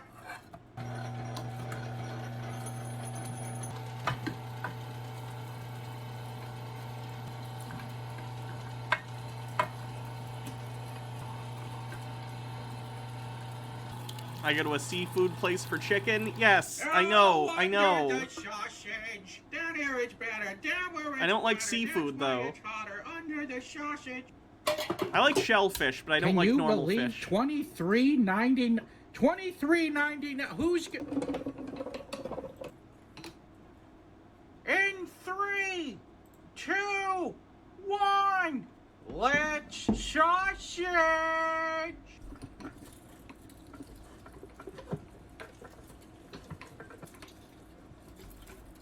Well, and there it is. Oh, it's still very warm. Yeah, we're gonna to raid the squid top. after. This has a high probability of bursting, so I'm gonna link these up. So, like 3 sausages worth from like $23.99 worth of jumbo lumps. So will it blow? That's pretty good. That's a pretty good will it blow. I'm gonna give that will it blow a 3 Mark Ruffalos. Oh, these things are like just dripping oil right out of them. So here we go.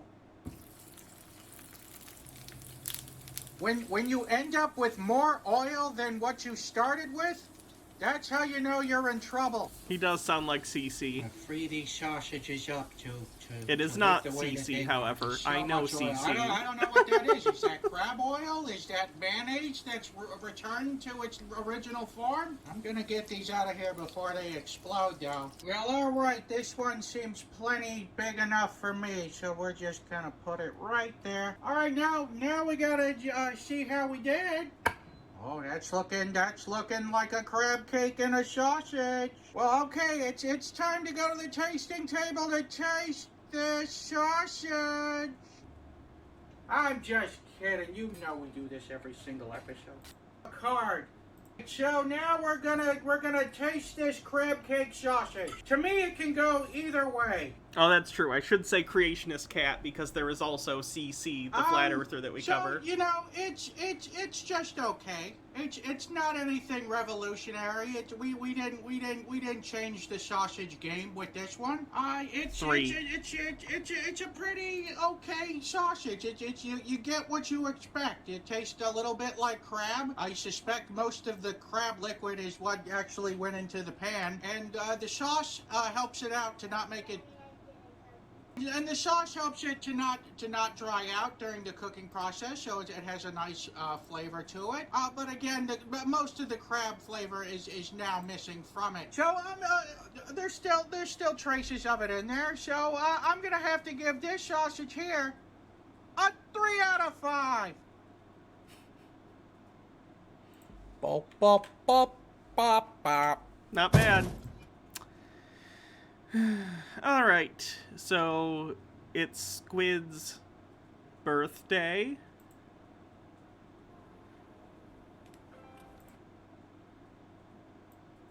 Let's tell them happy day of birth.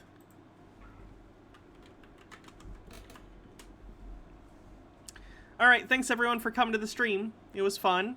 No stream tomorrow. I'll be going to electrolysis tomorrow, so we'll be back Saturday for another stream. I'll see you guys then. Have a wonderful evening. Night.